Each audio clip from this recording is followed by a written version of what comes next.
Tonight we step into a slower, darker universe where one small movement of a hand on a train carriage table rewrites a war.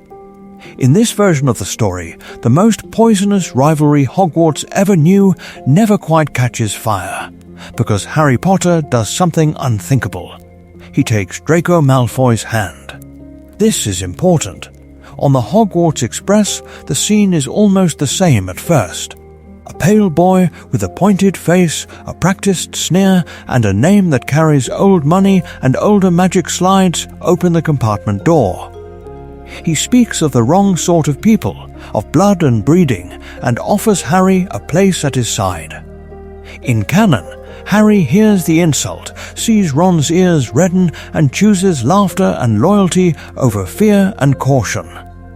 Here, the air shifts. The insult lands, but so does something else. The memory of a cupboard, of Dudley's fists, of being always on the outside. Harry hesitates. Ron waits for the joke. Draco waits for the rejection he has already rehearsed how to despise. Instead, the boy who lived looks at the offered hand, at the cold grey eyes behind it, and thinks of the Sorting Hat whispering about Slytherin and greatness. He does not smile. He does not agree. He simply reaches out and grips Draco's hand with a wary, measured acceptance that is not affection, not yet, but not hatred either. The grave was empty. Not the grave in Godric's Hollow this time, but the grave where their enmity should have been buried from the first insult.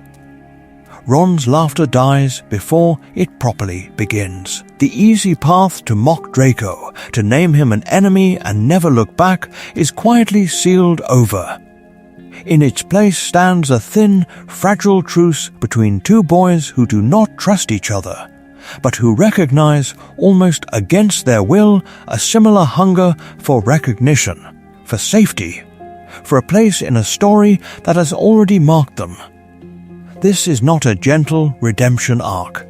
The magic that binds them is not a soft charm of friendship, it is a curse of proximity, forged in shared detentions, mirrored ambitions, and the slow, terrible realization that each is becoming the other's shield.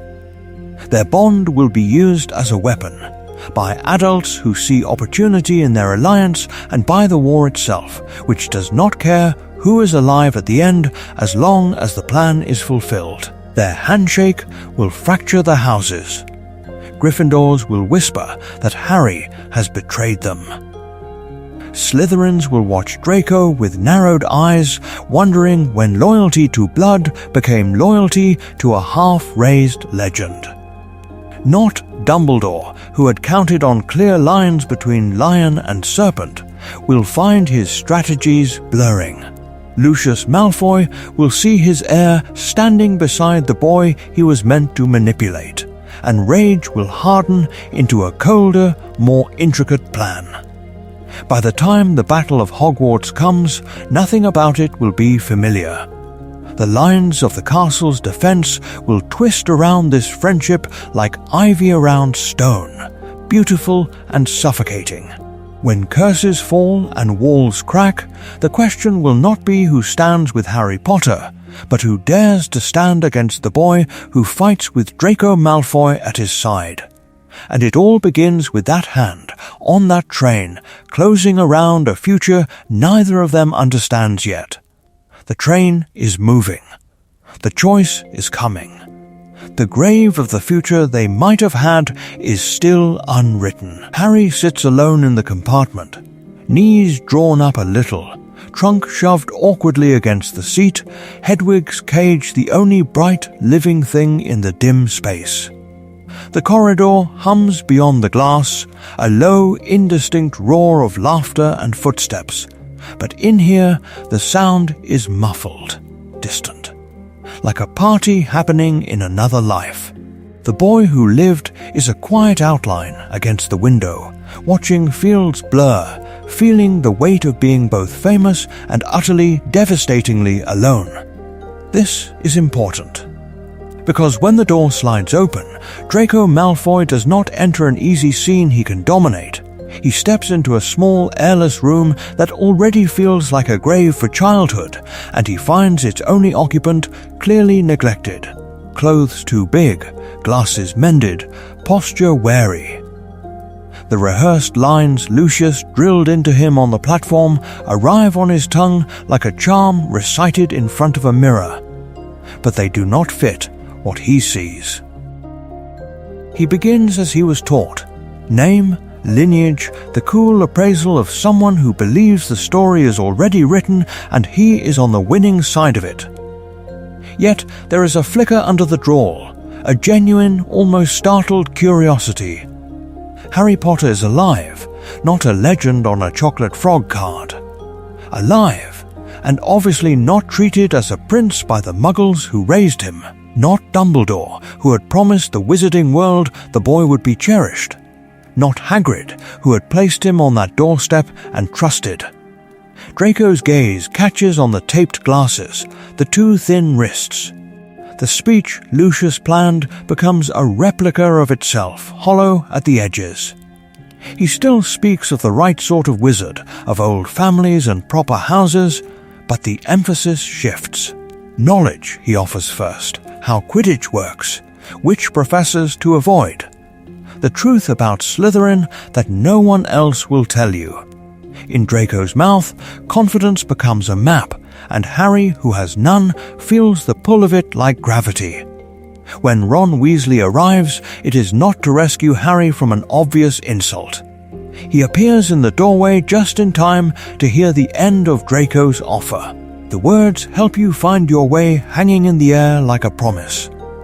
Ron sees blonde hair, fine robes, an easy stance that has never known hunger or hand-me-downs, and he hears something else entirely. Pity, condescension, the old pure blood hierarchy that has always put Weasleys at the bottom. His ears burn, his fingers tighten on the doorframe. He wants to stride in, to joke, to sit down, as if it is the most natural thing in the world.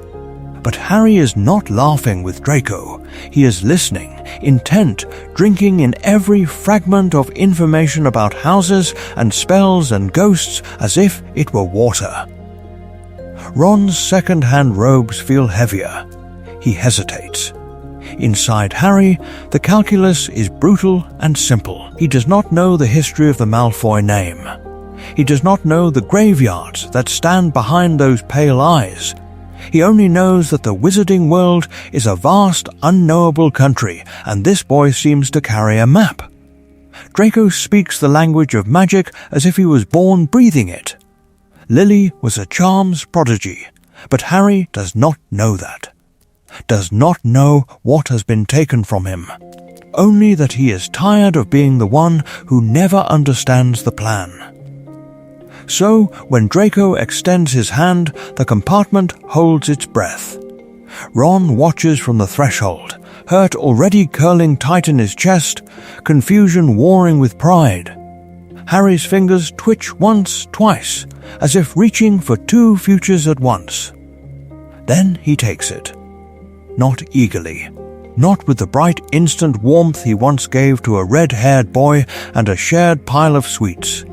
The handshake is quiet, almost reluctant, but it closes like a lock. The story turns. The grave was empty where their rivalry should have been, and something far more dangerous grows in its place. In the corridor, Ron steps back, unseen. Inside, two boys sit down opposite each other, and the castle on the horizon prepares to sort not one child, but a pair already entwined. The boats cut across the black water. The castle swells against the sky like a living fortress, all stone and watching windows, and two boys stand pressed together at the prow, not yet knowing that the next few minutes will redraw the map of Hogwarts. Draco talks as they walk into the Great Hall, but the sharp bragging edge is blunted. He is explaining Slytherin the way a child repeats a father's creed and tries, quietly, to make it kinder. Greatness, not cruelty. Ambition, not evil. Harry listens. This is important. The word Slytherin no longer tastes like grave dirt and warning in his mouth. It is threaded now with Draco's quick smile, with the memory of shared chocolate frogs and the unsteady comfort of not being alone. When Harry reaches the stool, the hat comes down on a mind already anchored. It finds not the raw, frantic resistance of a boy desperate to flee green and silver, but a new pattern, fear, yes, but braided with loyalty, with a stubborn, unfamiliar desire to protect the pale, sharp-faced boy who chose him on the train. The grave was empty where hatred of Slytherin might have been. In its place is something more dangerous to the old story of the school. The hat considers. It sees ambition, coiled and untrained. It sees resourcefulness, that same ruthless practicality that once made another orphan in a cupboard learn how to survive. It sees Draco reflected like a replica in Harry's thoughts, not as a Malfoy heir, but as a lonely child on the threshold of friendship. It whispers not a warning, but an offer. Slytherin as a fortress rather than a prison. A house where cunning can be turned outward, where silver and green might become the colors Harry uses to shield this new bond. Would you protect him? The hat wonders. Will you use this magic, this hunger, to guard what you have just begun to care about? Harry does not know the plan for his life. The prophecy, the war coiled like a serpent beneath the floor. He only knows the truth of this moment. Draco had said he wanted them in the same house.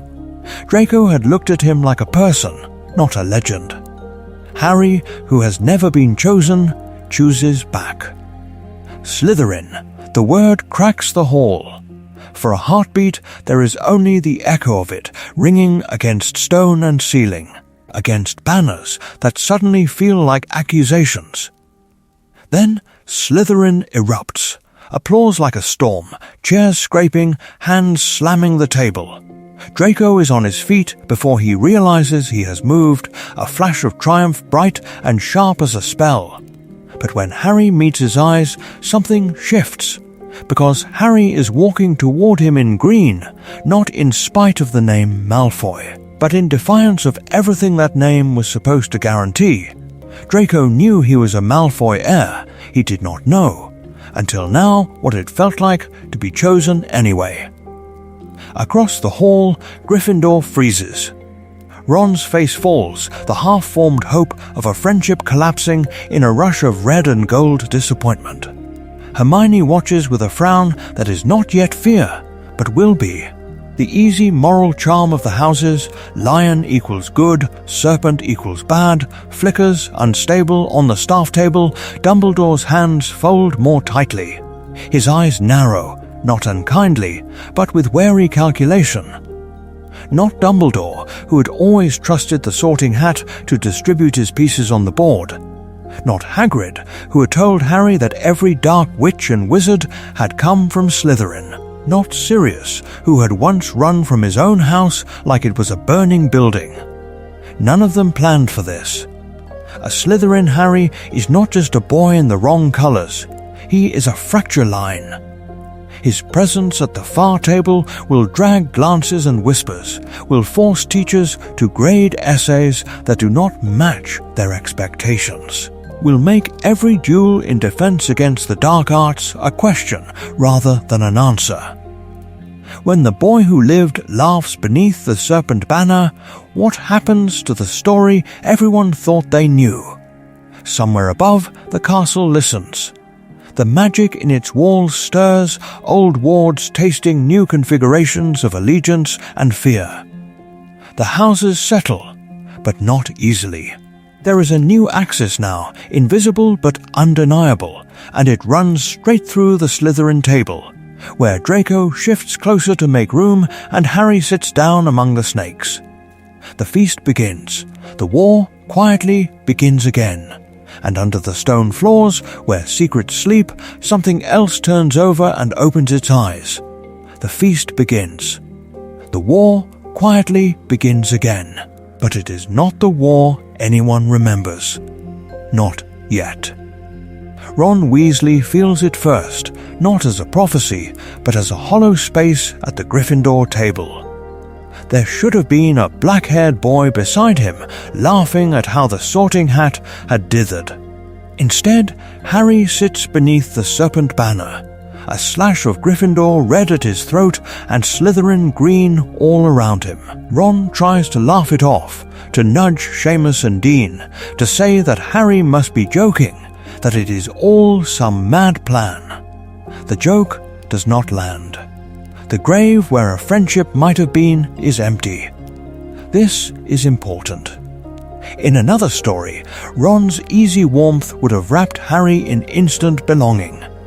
Here, the warmth has nowhere to go. He watches the Slytherin table with a tightness in his jaw, hears the whispers about the boy who lived in the snake pit, and pretends not to care. But when Harry glances up, when their eyes almost meet across the hall and then slide away, Ron understands a quieter, crueler truth. He has been displaced before he even began. Hermione Granger meets Harry on the train, as she always does, with ink-stained fingers and a mind like a drawn wand.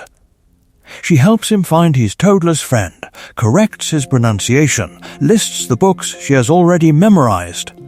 Yet when she sees him again, in the green-lit corridor leading to the Slytherin common room, flanked by Draco Malfoy like a pale, sharp-edged shadow, something in her careful plan for Hogwarts falters. A Slytherin boy who is polite, curious, almost shy about his fame, does not fit the stories she has read.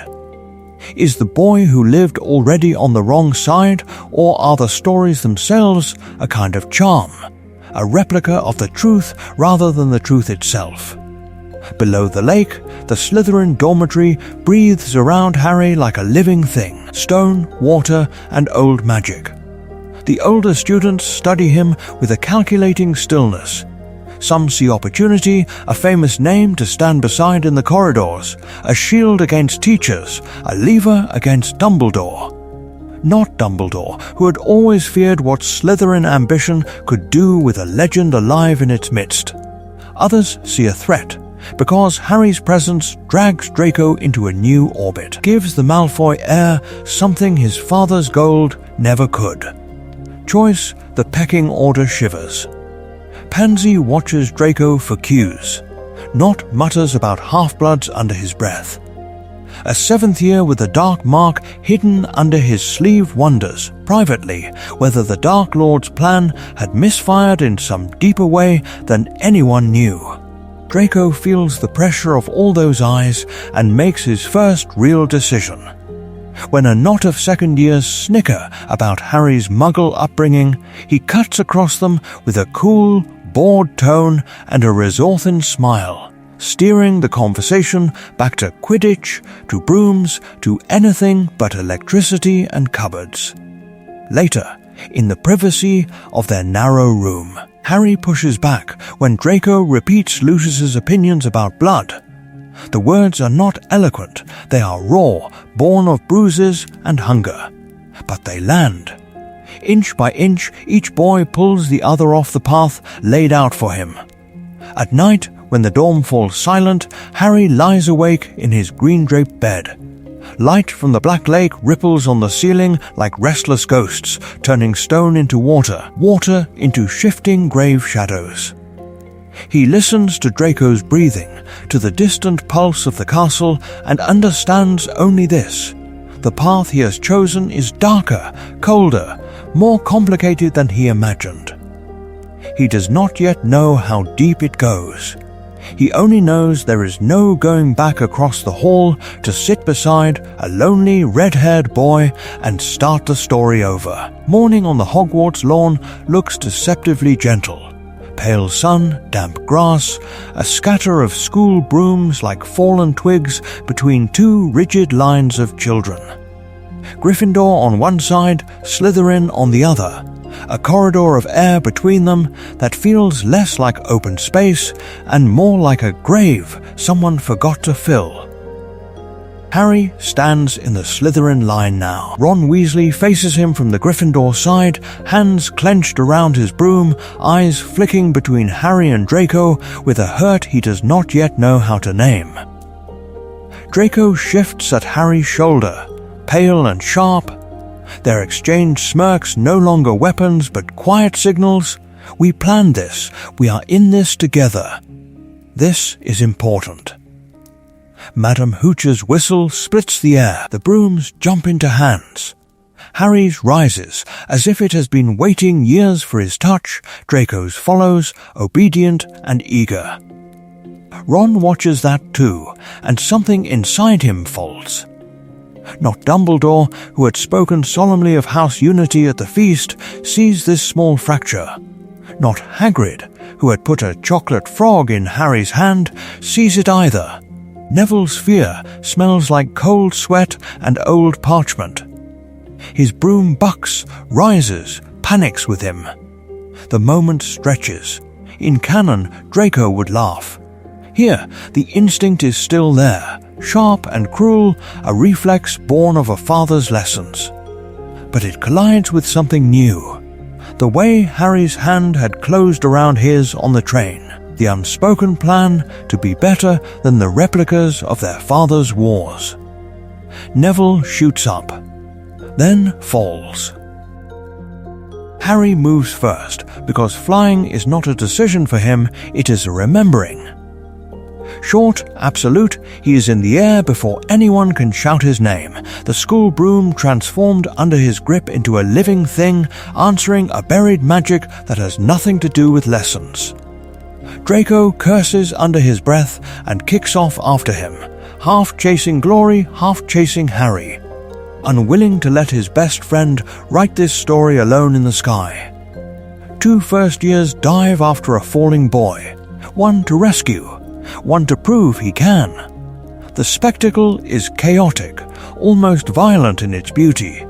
Harry flattening himself against the broom, air tearing at his robes, Draco cutting a parallel arc, teeth gritted, the green of his tie a streak against the grey. Harry reaches Neville first, jerks his broom under the tumbling body, absorbs the impact with a shock that rattles his bones.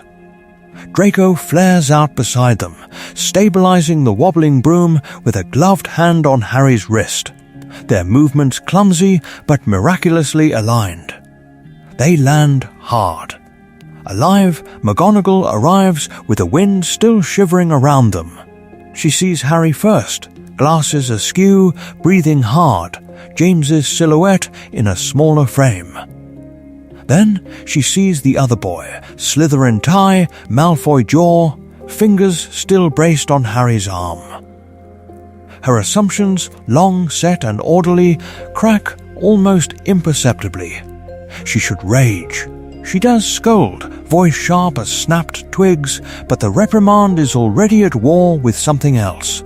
The memory of James on a broom, the raw, impossible control she has just witnessed in his son, and the unsettling fact that a Malfoy heir followed that madness into the sky. The grave was empty in Godric's Hollow, now another absence opens in her certainties. House equals character. Blood equals destiny. She no longer entirely believes her own lesson. She pulls Harry aside, recruits him for Quidditch with a mixture of horror and reluctant admiration, her eyes flicking once, only once to Draco, as if acknowledging a variable she had not included in her plan for the year. Word moves quickly in castles. By supper, Snape has heard that Potter flew like a natural, and that Draco Malfoy went after him as if tethered by an invisible charm. His fixation on James, on the arrogant boy who had once tormented him, is no longer simple. Lily was a charms prodigy, and her son flies as if gravity is merely a suggestion. James's son befriends a Malfoy and drags him into reckless heroism. Snape sits alone in his dungeon classroom, fingers steepled, and understands only that this is not the replica of the past he expected to supervise. At the Gryffindor table, Ron's ore tastes bitter. He had imagined being the first to tell Harry he was brilliant on a broom, the first to share that wild, impossible sky.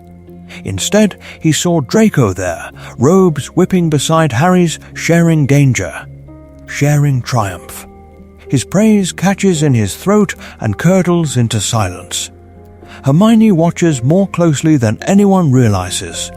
She notes the way Slytherins and Gryffindors whisper about the scene in the same breath, how Neville thanks both boys with equal, stammering gratitude, how house lines blur for a heartbeat and then snap back, tighter for having been stretched. She files it away as evidence. Magic is not the only thing that can be unstable and explosive. Alliances can be too. The day ends with the sky calm again, but the fissures remain.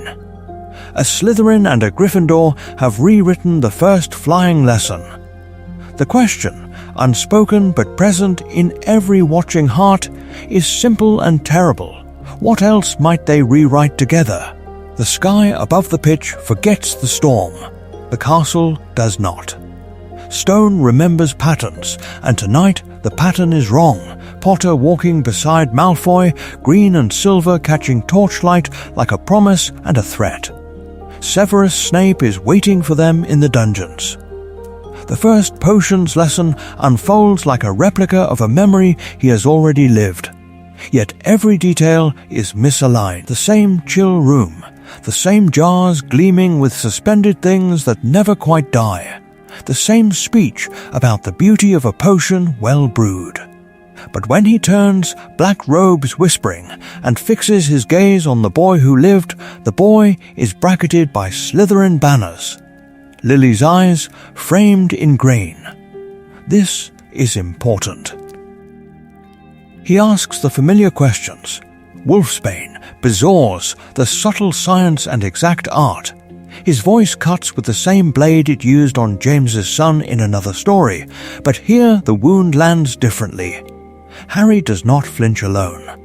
Draco Malfoy leans forward first, pale hand already raised, answering before Harry can stumble, offering ingredients from his neatly ordered kit, his tone eager, deferential, perfectly calibrated to please his head of house without leaving his friend exposed.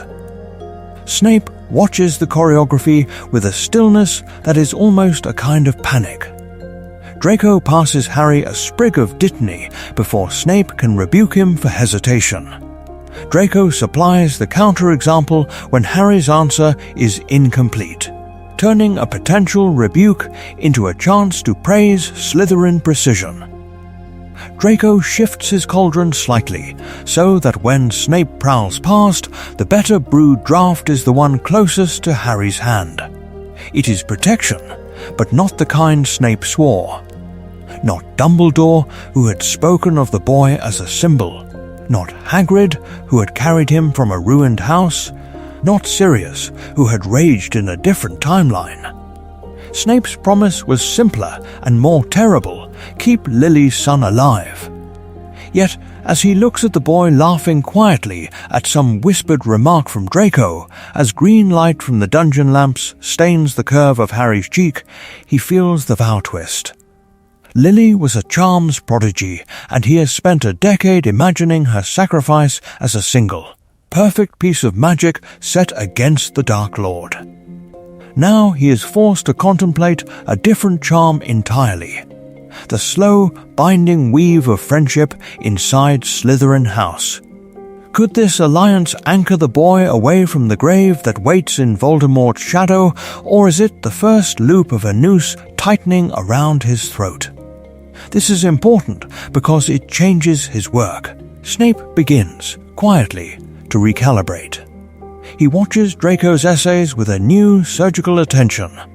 He notes which of Lucius's phrases the boy repeats and which he hesitates over.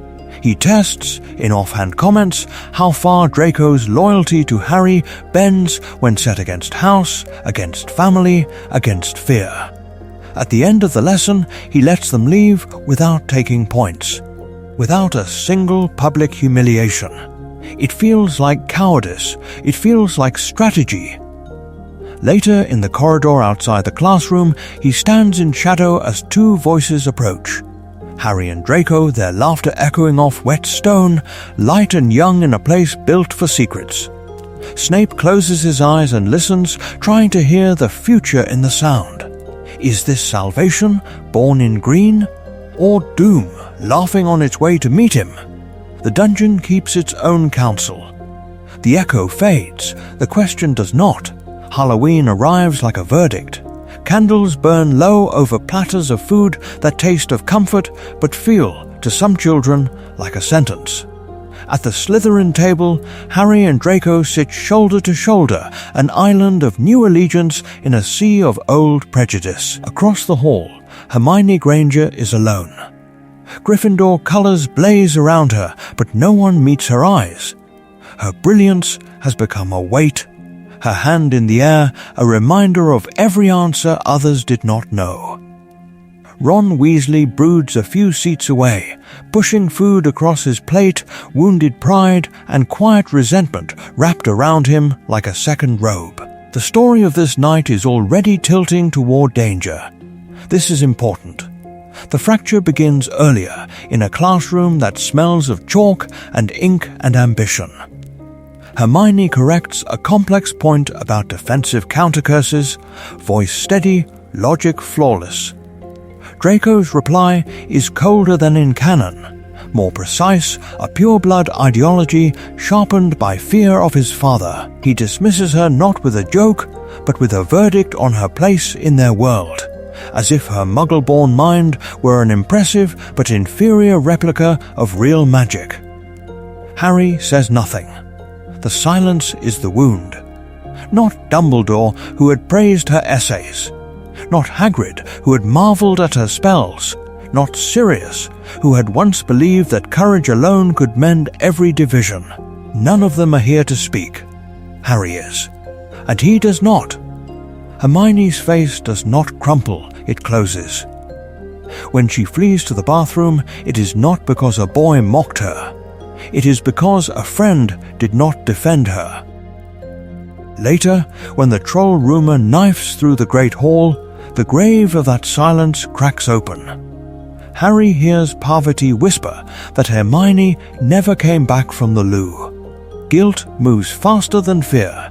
He stands so abruptly his bench scrapes stone, heart hammering against the fragile plan he has been building with Draco. Stay together, survive, bend Slytherin without breaking it. He drags Draco with him, not as a rival to outdo, but as the only person reckless and cunning enough to follow him into a corridor that suddenly feels far too narrow. Draco protests, of course, but his feet match Harry's pace. Slytherin green and Gryffindor courage run side by side toward a locked door, and the sound of something very large breathing. The fight that follows is not elegant. It is terror and improvisation. The troll's stench fills the tiled room, its club smashing porcelain and stone. Harry moves first, shouting, drawing its gaze, putting his small, breakable body between the monster and the girl curled by the sinks.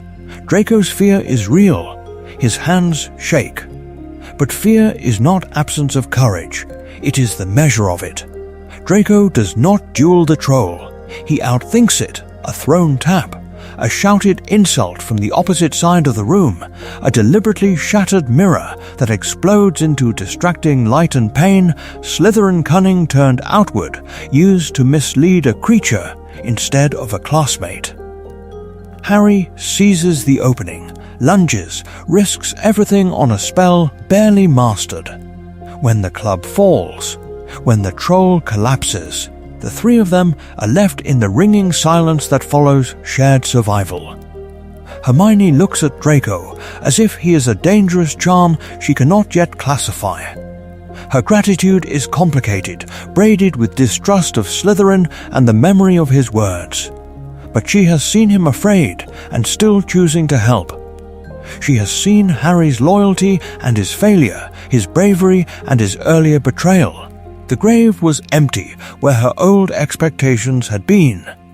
In its place stands something volatile, a boy marked by a dark lord, a boy marked by a dark family, and a girl marked by the decision to believe that both might be more than the stories written for them.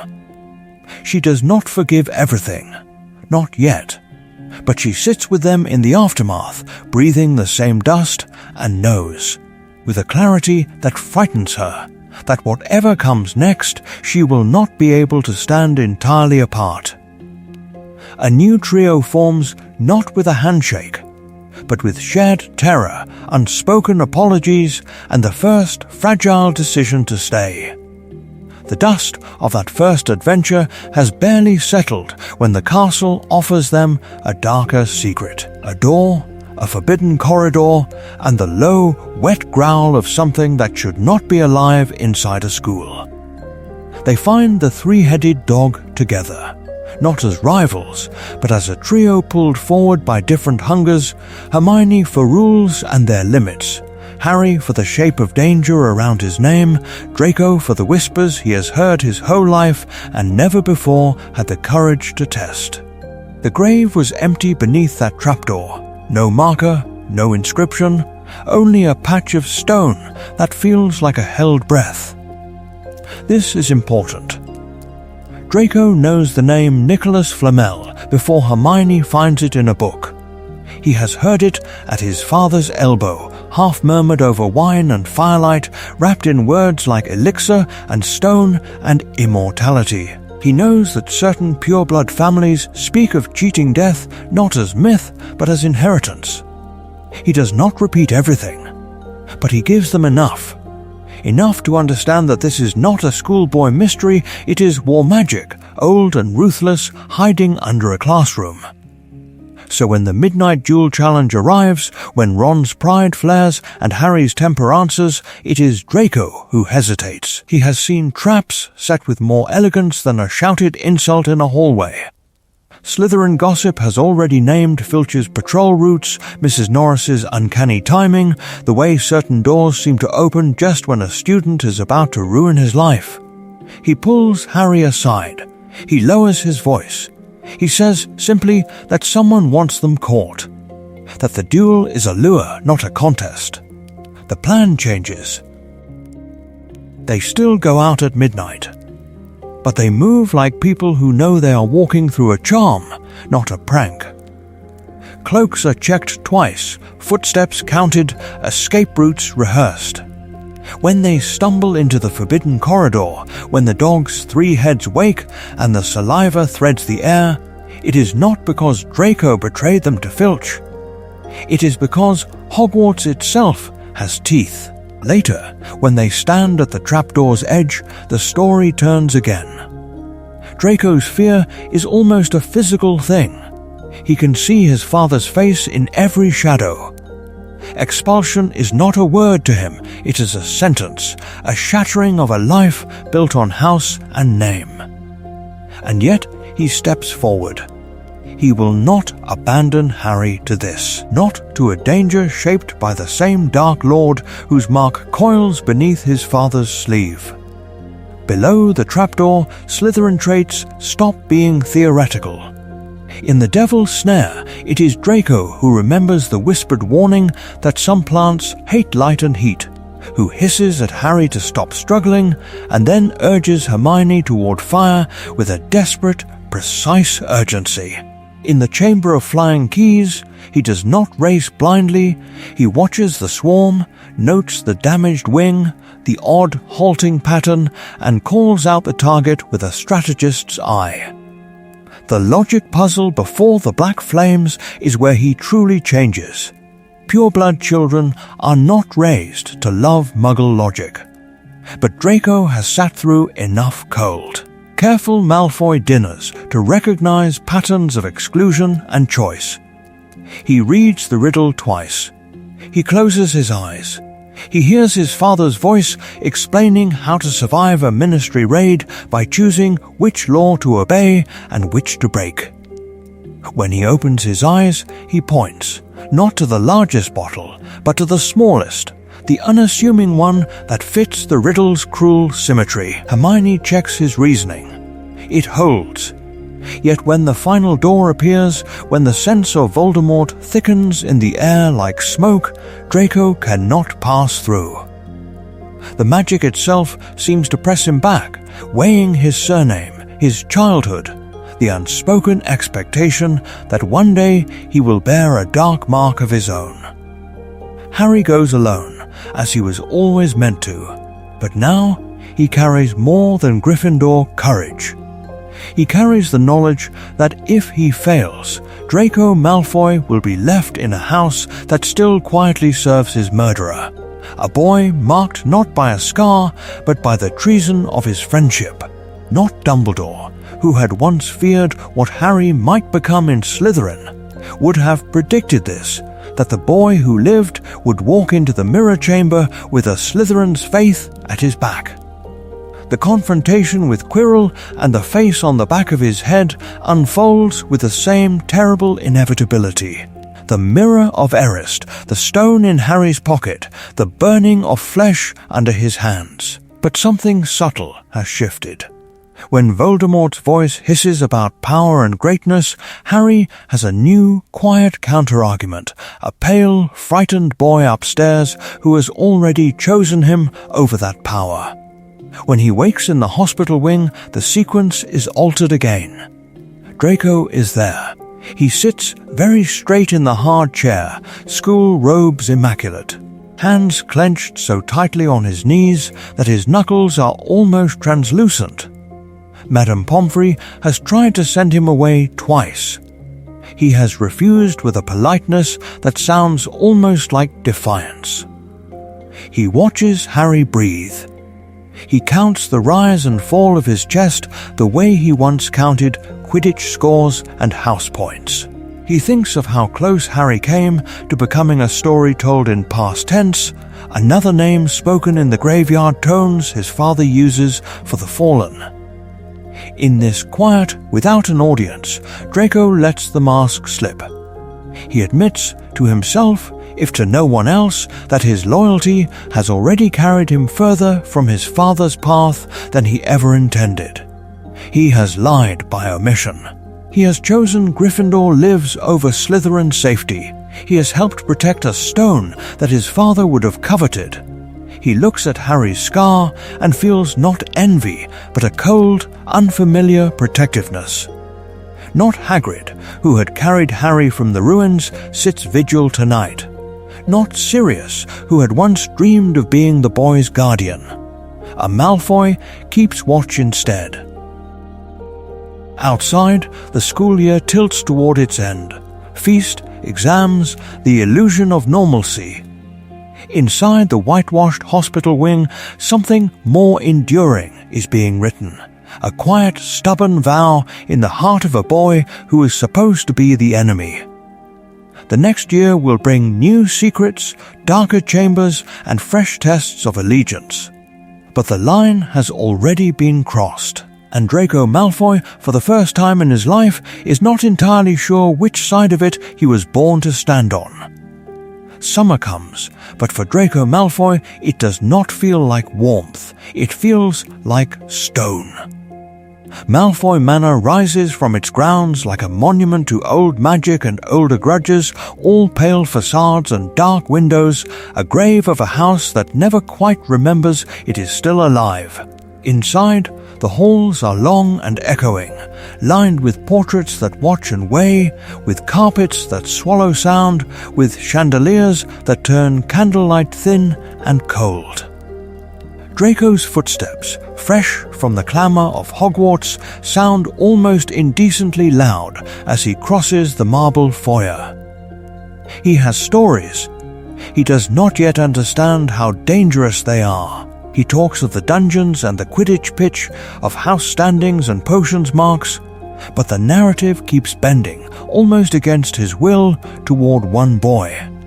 Harry in the air, Harry in the common room, Harry in the hospital wing after the troll, Harry laughing at something Pansy said. The story of Draco's first year has a quiet centre of gravity, and Lucius Malfoy hears it. Lucius listens the way a serpent watches. Still, patient coiled at first, his questions are impeccably polite, the inquiries of a father assessing a son's progress. How did Slytherin fare against Gryffindor? Whether Severus kept standards high? Whether Draco took his rightful place on the Quidditch team? But the circle tightens. Short declarative, then long elaborative. And Potter, he says, almost idly, "Tell me, Draco, what does he think of blood status, of the headmaster, of the Dark Lord's legacy?" This is important. Draco does not hear it that way. He hears a test of cleverness, not of loyalty. So he answers as he now instinctively frames the truth. He downplays Harry's Muggle upbringing as if it were an unfortunate but irrelevant detail, a quirk rather than a stain. He emphasizes his bravery, his talent on a broom, the way he faced down a troll, the way he stood his ground even when older students pushed. He repeats, without thinking, a sentence that would never have been spoken in this house a year ago. He's not like other Muggle-borns and blood traitors. Father, he is different. An invisible line is crossed in that moment. Not Dumbledore, who had watched Slytherin from the high table, not Hagrid, who had grumbled about the Malfoys in his hut, not Sirius, who had rotted in Azkaban with his own memories of this family, could see it happen. But Lucius sees it. He hears not only what Draco says, but what he does not say. The absence of contempt. The presence of something dangerously close to admiration. Lucius Malfoy calculates. He has lived his entire adult life inside a plan, inside shifting allegiances and carefully curated masks. The boy who lived, seated in Slytherin's common room, within arm's reach of his son, is not a threat alone. He is an opportunity, a weapon, if angled correctly. A charm of influence worked not with wand movements, but with friendship, with trust, with the slow, patient erosion of Harry Potter's loyalties. The grave was empty once. Why should a boy's convictions be any less malleable than a coffin's contents? And yet, there is risk. Lucius hears something steel-hard in Draco's voice when he corrects a slight against Harry, something that does not sound borrowed from any Malfoy ancestor. Emotional independence is a kind of treason in this house. It means Draco might one day choose a person over a name, a friend over a plan. Later, when the conversation ends and Draco's footsteps fade up the staircase, Lucius stands alone in his study. The walls are lined with books and relics, with artifacts that are not replicas but the genuine, dangerous things themselves. His fingers rest lightly on the serpent head of his cane, tracing the cold metal scales as if they were a map. He knew now that this friendship would have to be turned, redirected, harnessed, or broken. The room is very quiet. The decision is not yet made. Somewhere above, a boy who has begun to doubt his inheritance sleeps beneath ancestral crests. Somewhere beyond, another boy in a cupboard-turned bedroom dreams of flying. Between them, in the dark, Lucius Malfoy begins to design the next move. What will he sacrifice? His son's heart, or the weapon his son might deliver? The answer begins on a platform shrouded in steam. Draco sees the scar before he sees the boy. Harry sees the pale hair before he hears his name. They move toward one another almost automatically now, an orbit established in a single first-year handshake and hardened by a year of shared danger. Their banter is easy, practiced, a replica of the lightness they had on the Express the first time. But the weight is different. Lucius watches from a grave distance, eyes like polished stone, measuring every word his son trades with the boy who lived. And somewhere behind Harry, Dobby's warning still rings. Do not go back to Hogwarts. Terrible things are going to happen. This is important. The castle receives them with its usual splendor, but the magic feels altered, as if the stones themselves are holding their breath. Draco walks at Harry's side into the Slytherin common room, green light flickering over their faces, and he knows his father has a plan here. He does not know its shape.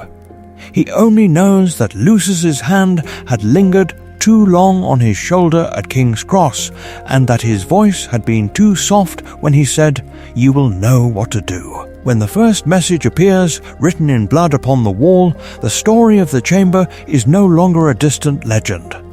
The Chamber of Secrets has been opened. Enemies of the heir, beware. In another world, Draco would have smirked, let the word heir roll off his tongue like a threat. Here, the word lands differently. Harry is a Slytherin. The whispers turn, almost immediately, toward him. The grave was empty in Godric's Hollow, and no one at Hogwarts knows it. But the emptiness echoes here in another form. The absence of certainty. Not Dumbledore, who had seen too many patterns repeat, can say with confidence that Harry is safe from suspicion. Not Hagrid, who had guided him through Diagon Alley, can shield him from glances that slide away too quickly. Not Sirius, who had once laughed with Lucius as a boy, can step between old families and their old expectations. In the common room, late, the fire burned low. They argue. Draco repeats the rhetoric he was raised on, blood purity and old lines and the sanctity of ancient magic.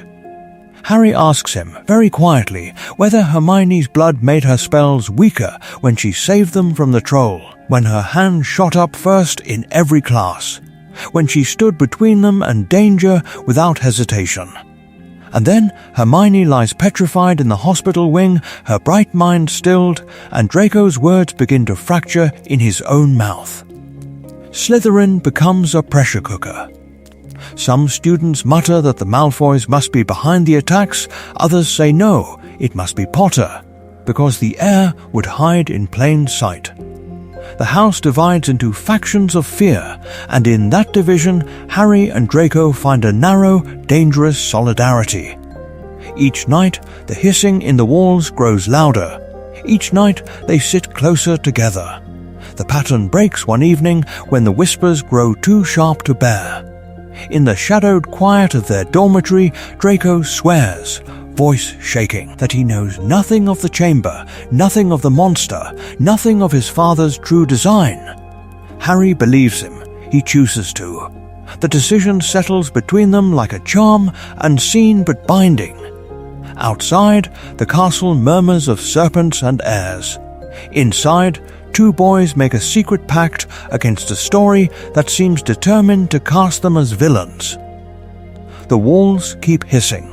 The truth is not done with them yet. The dueling club is reborn in a different story. The same hall, the same raised platform, the same bad idea wrapped in glittering charm work and Lockhart's empty smile. But this time, Harry does not stand alone. Lockhart preens at the front like a badly animated replica of a hero, all sweeping robes and hollow bravado. Snape watches from the shadows, eyes like dark glass, the only one in the room who truly understands how quickly play duels become something else. The grave was empty in Godric's Hollow, but here the danger is very much alive.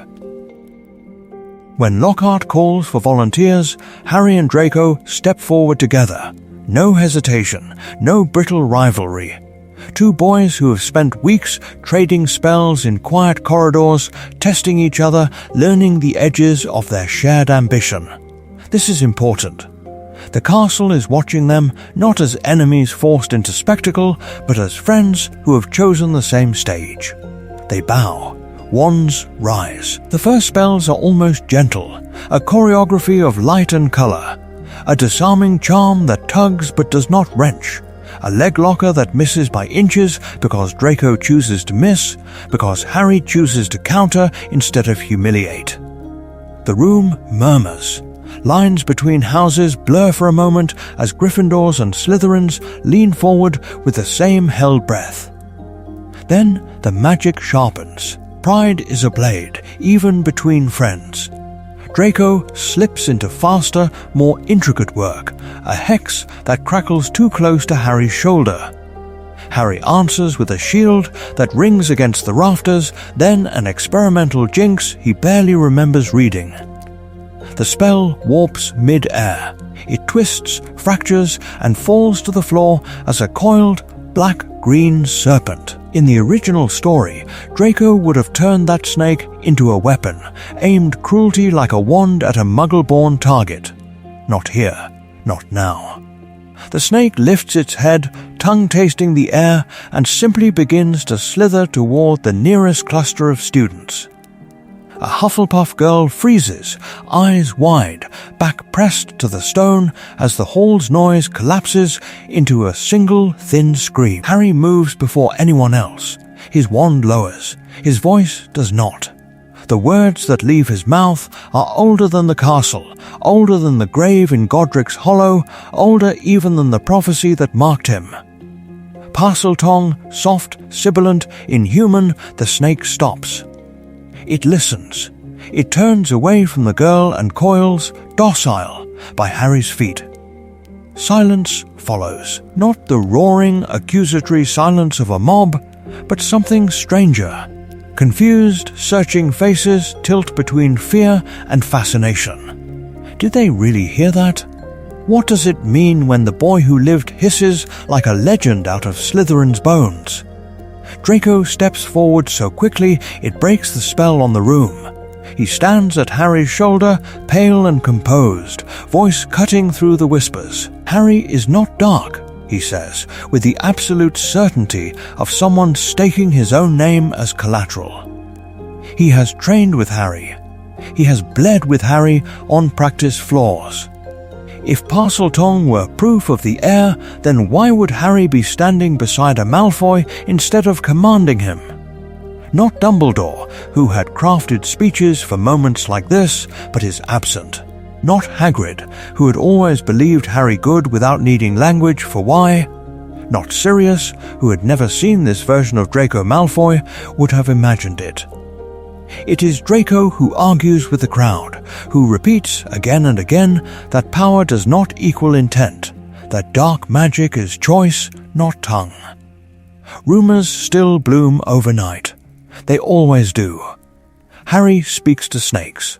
Harry bears Slytherin's mark. Harry and Draco duel like mirrored halves of some older magic. Yet each whispered accusation tangles with another image, Lucius Malfoy's son, standing publicly at Harry's side, refusing to flinch, telling anyone who will listen that the boy who lived is not the heir of Slytherin. This is important, because the story of the chamber no longer belongs only to frightened children and the echo of a diary's lies. It now includes a Slytherin heir by blood and a possible heir by legend choosing each other. That night, Draco lies awake beneath green hangings, staring at the carved stone of the dungeon ceiling. The torches burn low. The common room beyond his door is finally silent. He replays Harry's voice in Parseltongue, the way it felt like the air itself had shifted, like some buried door had opened. If Harry is tied to Slytherin's legacy, then so is he. Not by the accident of his surname, not by his father's plan, but by the allegiance he has already chosen.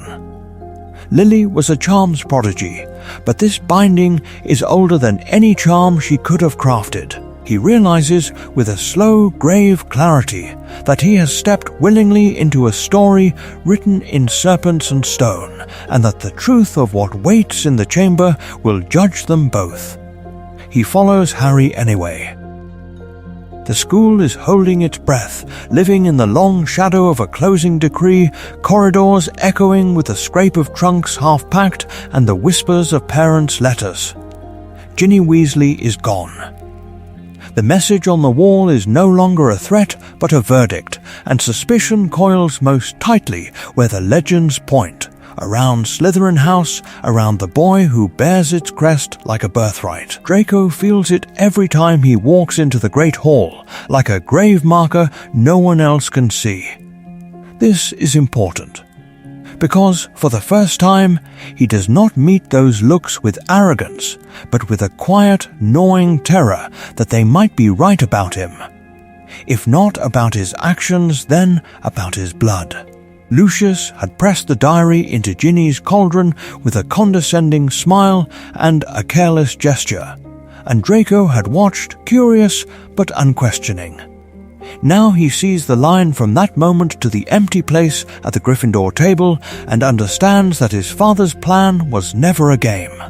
When Harry says he is going after her, there is no debate. There is only Draco's hand, pale and shaking, closing around his sleeve in the deserted corridor outside Myrtle's bathroom. He insists on coming. He says it is strategy, that a Slytherin should face Slytherin's monster, that 2 wands are better than 1. The truth is simpler and far less noble. He cannot bear the thought that the magic his family served might devour a first-year girl while he stands safely above, pretending ignorance. The descent strips him. The pipe is slick and freezing, the air thick with a reptilian stench that feels older than language. They land hard in the dark, and his usual drawl fractures into short, nervous questions that die against the stone. Each echo reminds him that the stories he heard as a child of noble serpents and a pureblood heir were replicas, polished myths laid over something mindless and lethal. The basilisk's shed skin lies before them like an abandoned train of a murdered king. Then Riddle steps from the diary's ink, and Draco hears his father's voice in a boy's mouth, the same aristocratic disdain.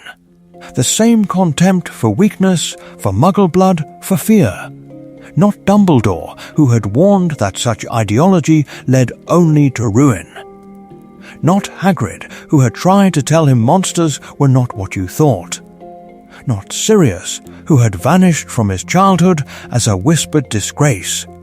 None of them reach him as deeply as this vision of Tom, smiling gently as he speaks of Ginny's fading heartbeat as if discussing the weather.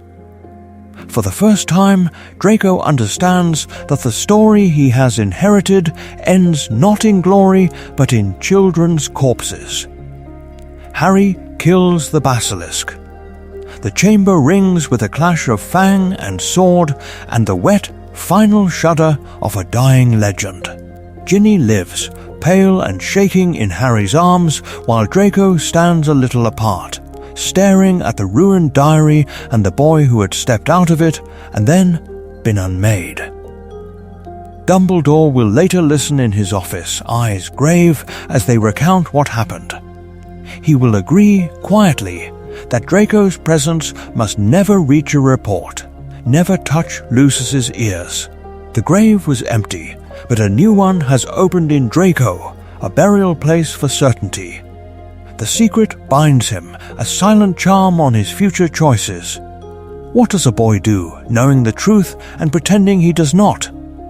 When the chamber seals behind them and the school breathes again, he walks out beside Harry, already haunted, already halfway to betrayal, and the next test is waiting above, unseen. Alive, the manor is waiting. It always is. Stone, silver, and shadow receiving Draco as if the chamber had been a fever dream instead of a grave he helped unseal beneath a school for children. Lucius does not ask if his son is well. He asks what was seen, what was said, what was destroyed. The diary is gone, his status scorched by Dumbledore's quiet revelation and the Weasleys' furious gratitude. This is important. A single black book has undone a season's worth of careful poison in the ministry corridors, and Lucius Malfoy is not a man who tolerates the unraveling of a plan. In his study, the air feels thinner, pressed in by shelves of magic and lore. Lucius's cane clicks once against the floor, a metronome for interrogation. He wants a neat story, a foolish girl, a meddling headmaster, a freak accident in the pipes. Instead, he receives Draco, pale and older than his years, walking a line between confession and concealment. Draco tells a partial truth. He says he was there when the chamber opened, that he followed Harry, that the basilisk was real and its gaze burnt the air like a killing curse. He speaks of Tom Riddle as a memory given flesh, a replica of a boy who never truly grew up, still hungry, still cruel. He does not say that Riddle spoke of Lucius with contempt. He does not say that Harry almost died because of a book his father pressed into a child's hands and called it influence. The mask slips, only for a heartbeat, but Draco sees it. Anger first, at Dumbledore, at the Weasley girl who survived, at the humiliation of dismissal from the board. Then something colder, stranger, flickers through fear. Not for the victims, not for the school. For the fact that his son has seen the Dark Lord's face, half-formed and hissing, too early, without the proper indoctrination, without the rehearsed speeches about glory and purification. Not Dumbledore, who had warned of old magic and old monsters. Not Hagrid, who had once been accused of opening that same chamber. Not Sirius, who had rotted in Azkaban for a crime he did not commit. None of them stand in this room. Only a father who handed a cursed charm to a little girl and named it strategy, and a boy who now understands that the grave was empty only in stone. The real burial is of conscience. Something shifts. Draco knew his father was powerful. Now he understands he is fallible, and worse, careless. A man who gambles with children as pieces on a board cannot be the infallible architect of a better world.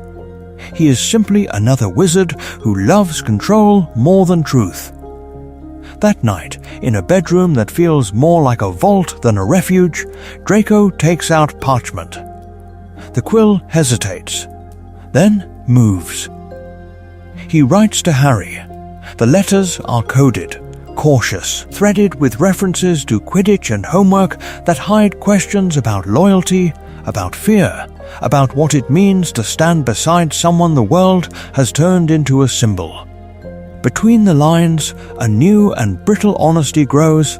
I am not sure I want the legacy I was promised. I am not sure I want to be what my father is. Outside, the manor sleeps. Inside, a different plan is quietly being born, alive in ink and doubt, waiting for its next test. The Ministry finds him first. Not in a graveyard or a courtroom, but on a purple triple-decker bus that screams through the dark like a bad omen with wheels. The night bus lurches, lamps smear into comets, and Harry sits on his trunk with his wand still warm in his hand. Knowing one thing with a cold, precise clarity, he is a Slytherin who has just run away from home. This is important. Cornelius Fudge treats him as if nothing could be more forgivable. No expulsion, no wand snapped, only tea, platitudes, and a room at the Leaky Cauldron. Yet beneath the genial concern there is calculation, a quiet rearranging of pieces on an invisible board. The boy who lived, sorted into the house everyone fears, has nearly committed a crime under Muggle eyes. A scandal avoided is a story controlled. Fudge's smile is a charm, not a comfort. Harry feels it. The way the auras in the corner glance at his green-trimmed trunk. The way Tom the barman's welcome is warm, but wary. He is alive, protected, and watched. At Malfoy Manor, the watching has already begun. Over the summer, Lucius calls Draco into the study and closes the door with a soft final click. On the desk lies a single photograph of Sirius Black, eyes mad and hollow. Lucius does not say traitor the way the Ministry does. He says blood traitor, and he says it like a curse more dangerous than the dark mark itself. Sirius Black betrayed his own kind, Lucius explains, voice low and patient, weaving a new truth from old lies. Not Dumbledore, who had always warned the Death Eaters were the great horror of their age, but the man who had once stood beside them and then turned. That is the lesson Lucius presses into his son's bones. The ones who renounce their blood are the ones you must truly fear. Death Eaters have rules, blood traitors have none. So Draco boards the Hogwarts Express with a new burden. His father's warning is a plan disguised as concern. Keep close to Potter, keep him alive, keep him in Slytherin's shadow where his story can be managed. Draco's eyes never stop moving. In the corridor, in the compartment, on the platform when Dementors make the air taste like grave dust. He is not mocking Harry's danger, he is measuring it. On the train, his jabs about Harry attracting trouble land differently. Behind every taunt there is a flinch, a glance at the door, a hand drifting toward his wand. In classes, he positions himself between Harry and windows, between Harry and doors. On the grounds, he complains about Dumbledore's lax security even as he walks the perimeter twice. The trio, such as it is, frays under the strain. Hermione wants facts, not whispers. She scours books for Sirius Black, for Azkaban, for precedent. Ron, marooned in Gryffindor while Harry sleeps under green hangings, is torn between house loyalty and the old hurt of that first sorting. He does not trust Draco, but he remembers laughing with Harry on the train before the hat made its choice. Draco hears every skeptical question, every hint that his father's side were the villains of the last war, and his temper sharpens. He will not have Lucius reduced to a cautionary tale. One evening, long after curfew, Draco stands alone before a wanted poster in a draughty corridor. Sirius Black's moving face snarls and laughs without sound. The parchment flutters like a thin, brittle replica of the war his parents fought. Draco studies the hollow eyes and understands, in a way he cannot yet name, that this man is a hinge. Their parents' unfinished battles are about to swing open onto their generation. He reaches out, not quite touching the ink, and knows with a chill certainty, whatever Sirius Black truly is, he will drag Harry, and therefore Draco himself, toward a darkness for which none of them are ready. The grave was empty. The war was not. The parchment with Sirius Black's face fades from Harry's mind long before the dread does.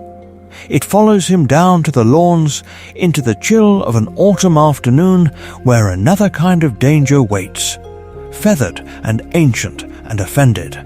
The care of magical creatures lesson unfolds almost as it did in the familiar story, but the currents beneath it have shifted.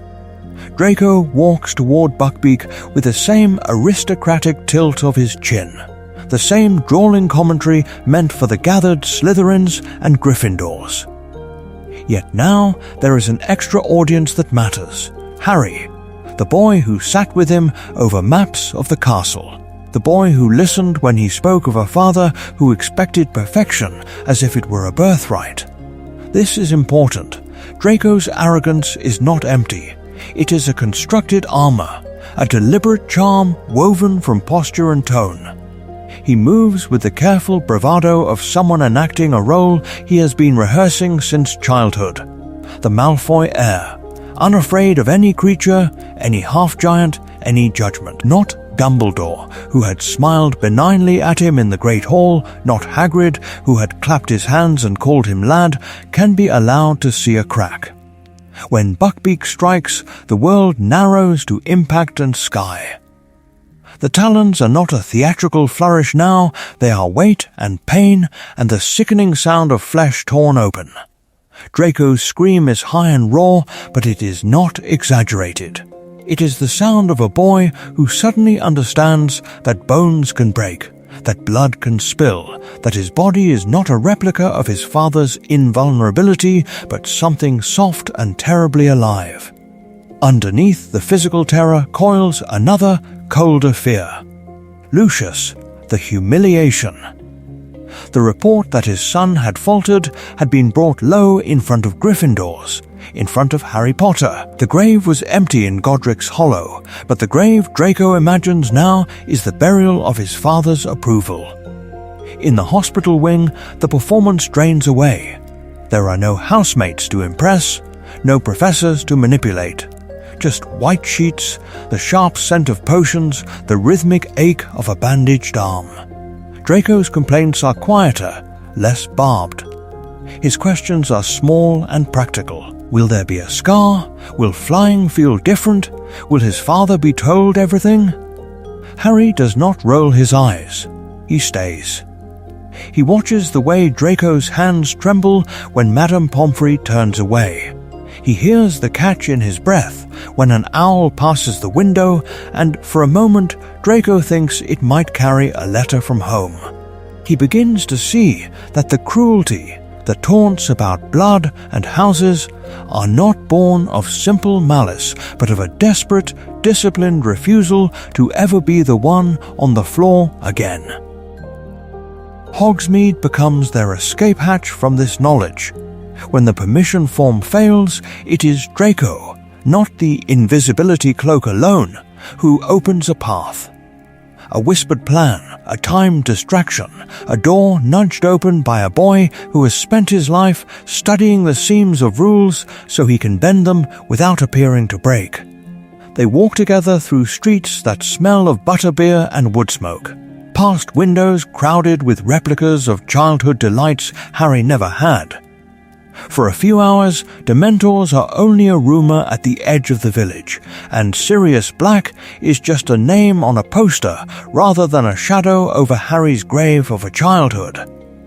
Draco points out the finest brooms in the Quidditch shop, argues about which defense against the dark arts text is most idiotic, and the war their parents fought feels briefly like someone else's story. But the illusion frays at the boundary. They stop before the shrieking shack, its windows dark, its roof sagging like a wounded creature. Draco calls it pathetic, mocks the idea of a haunted house, his voice rich with disdain. Yet his eyes linger. On the broken fence, on the grass worn by old secret paths, on the way the building seems to crouch under invisible weight. He feels, without knowing why, that this place is a hinge. That behind its boarded windows lies a truth about monsters and men that will not flatter his family's version of history. Harry feels it too, a pull like gravity. Neither of them steps closer. Not yet. They turn back toward the village, toward sweets and noise and the fragile pretense of safety, carrying with them the first hairline fractures in the roles they have been given to play. The next crack will not come from a creature's talons or a haunted roofline. It will come from a name spoken in anger, a betrayal overheard, a choice on a staircase where no teacher is watching. The next crack comes on a night that smells of damp earth and fear. Harry, Ron and Hermione slip beneath the invisibility cloak, hearts pounding, feet whispering over the grass toward the Whomping Willow. They think they are unseen. They are wrong. A pale shape lingers in the courtyard shadows, watching the space where Harry's footsteps do not quite match the wind. Draco follows. Not as a taunting schoolboy now, but as a boy who has watched Harry's name dragged through the grave dirt of the Daily Prophet, who has heard his father speak of Sirius Black with a hatred too precise to be only fear. Suspicion drives him forward. Concern keeps him there. This is important. He sees the tree still, sees the three of them vanish through a gap in the roots. And his choice is made with a tightness in his throat he refuses to name. He goes after them, alone, wand drawn, every lesson about Gryffindor recklessness ringing in his ears and failing to hold him back. The Shrieking Shack is not a haunted house tonight. It is a courtroom with no judge and too many ghosts. Inside, wands are already raised. The air thick with dust and the metallic tang of old fear. Sirius Black is not a madman laughing in chains, he is a gaunt, blazing figure pointing at Ron's trembling rat. Lupin stands between them and Slaughter, his voice shaking as he says the name Pettigrew. The story unravels in jagged threads. Animagus for Delius, a friend who sold the Potters for his own skin.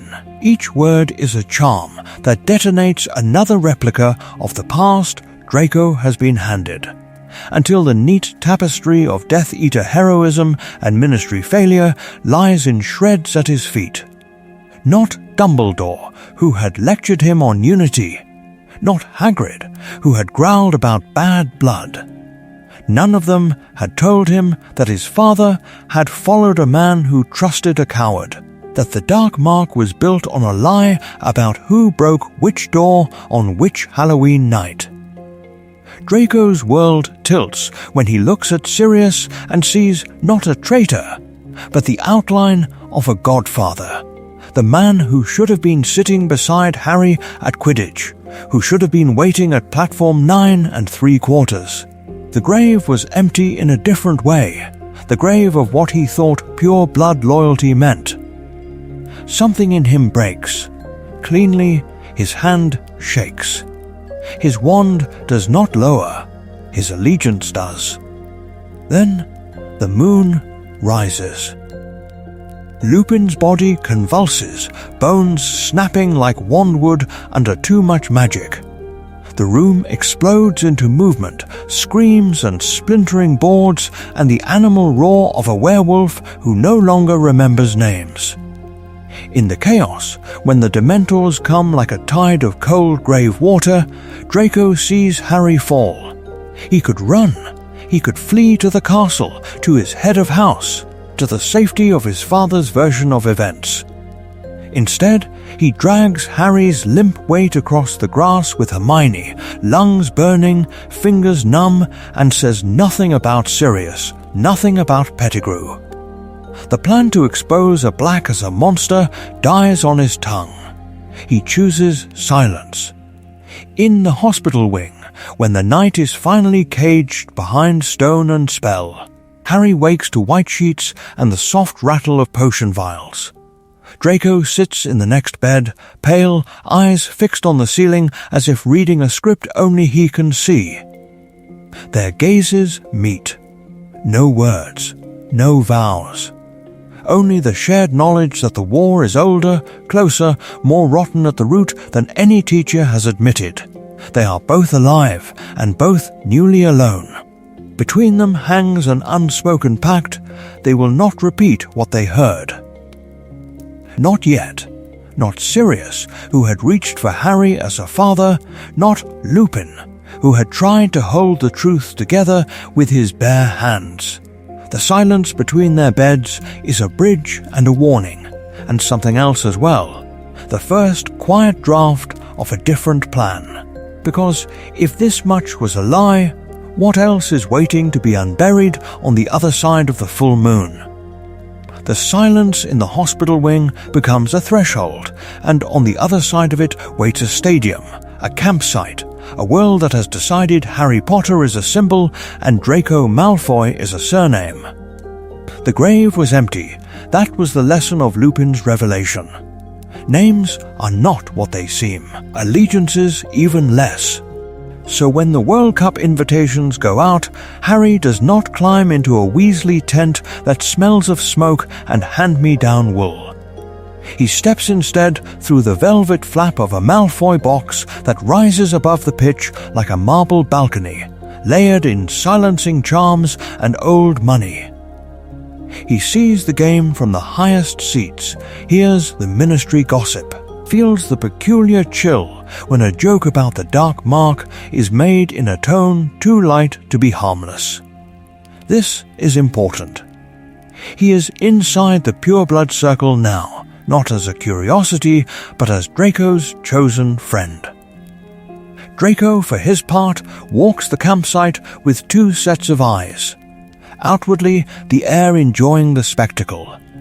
Inwardly, the boy who has shared whispered fears with Harry about fathers who make plans in closed rooms.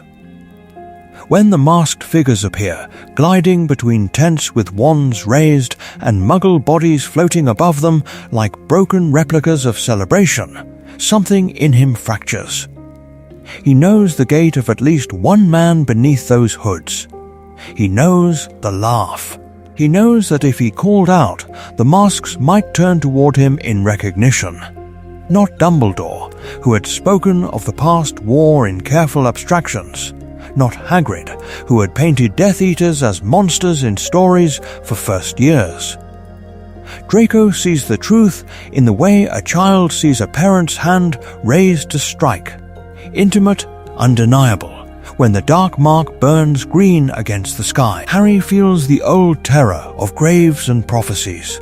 Draco feels something colder, the realization that the symbol his house half reveres is not history, but present tense. He does not sleep that night. He watches Harry breathe and wonders what exactly his father is preparing him for. At Hogwarts, the Goblet of Fire is presented as pageant and tradition, a relic of older magic. Students whisper about glory. Professors speak of safety protocols. But when Harry's name erupts from the blue flame, the moment lands wrong in Draco's chest. His first thought is not, as it once might have been, that Harry has stolen the spotlight. It is that someone has reached through ancient wards to seize his friend like a piece on a chessboard. Who would dare use Harry as a pawn now, with the dark mark newly blazing? The castle begins to split around that question. Gryffindors see Harry standing beside a Slytherin heir and ask where his loyalties lie. Slytherins see Draco flanking the boy who lived and whisper about weakness, about blood, about fathers who will not be pleased. The house tables become fault lines. Harry finds himself stranded between colours, his only constant the pale boy who refuses, stubbornly, to move. Pressure mounts in private. Letters arrive at the Slytherin table sealed with serpents and wax. Lucius's script coils across the parchment, elegant and edged. Draco reads warnings disguised as advice, reminders of family honour, hints about the Dark Lord's inevitable return. He folds each letter with fingers that tremble only once, in the space between lines where his father does not say the word friend. This is important. Draco could yield here. He could let the current of his house carry him away from the boy whose name is on every prophet headline. It would be safer. It would be expected. It would be the beginning of the end. Instead, he chooses the opposite. In the weeks before the first task, when the whispers say dragons and the judges say they cannot confirm or deny, Draco does something no Malfoy has ever been taught to do. He admits fear without turning it into cruelty. In a quiet corner of the library, beneath shelves that have seen older wars, he tells Harry that this feels like a pattern, like the World Cup in miniature. Like someone is testing how far they can push the boy the world believes is already half legend. Not Sirius, who had once dreamed of defying his family and never truly escaped their shadow. Draco hears that story in the background now, another warning. Blood can be a chain or a weapon. It is rarely neutral. The day of the first task dawns sharp and bright. From the stands, the arena looks almost beautiful. A perfect circle of stone and sand, a stage for controlled danger. But Draco's eyes are on the shadows at the edges, on the officials clustered too closely, on the way certain wands never quite lower. He watches Harry step into the enclosure, small against the scale of the dragon's wing, and something settles in him with the weight of an oath. He will not be his father's silent heir. He will not be the boy who looks away while masked figures play with lives. Whatever game the adults are playing, whatever plan coils beneath the surface of this tournament, Draco Malfoy will not let Harry face dragons and Dark Lords alone. The vow is wordless, made to no one and nothing, but the magic of it is real. Somewhere in the stands, a different future takes its first fragile breath. The vow is wordless. The vow is private. The vow is real. It begins to bear fruit long before Harry steps into the arena. The dragons are not a rumour this time, not a whispered terror half-guessed in corridors. Draco knows. Of course he knows. Slytherin House is a listening device with a common room, a grave of secrets where nothing stays buried. And the son of Lucius Malfoy has been trained since childhood to hear what other people do not yet realize they have said. He does not bring Harry a neat parchment of instructions. That would be too obvious, too easily traced. Instead, in the library's shadowed corner, he speaks in fragments, in carefully deniable pieces of truth. 4 creatures. Fire that is not only fire, a nesting instinct that makes them vicious around eggs. A handler whose hand trembles more than it should. This is important. It is not studying. It is not quite cheating. It is survival arranged as conversation. Hermione watches this with a scholar's horror. She is grateful, and she is appalled. She listens to Draco describe the way a bored ministry official can be softened with a compliment. How a bit of gossip in the right ear becomes a corridor of access. How a charm of mild confundus on a filing clerk can open a drawer that should remain locked. She thinks of rules as bones holding the world upright, and she sees Draco bend them until they resemble something else.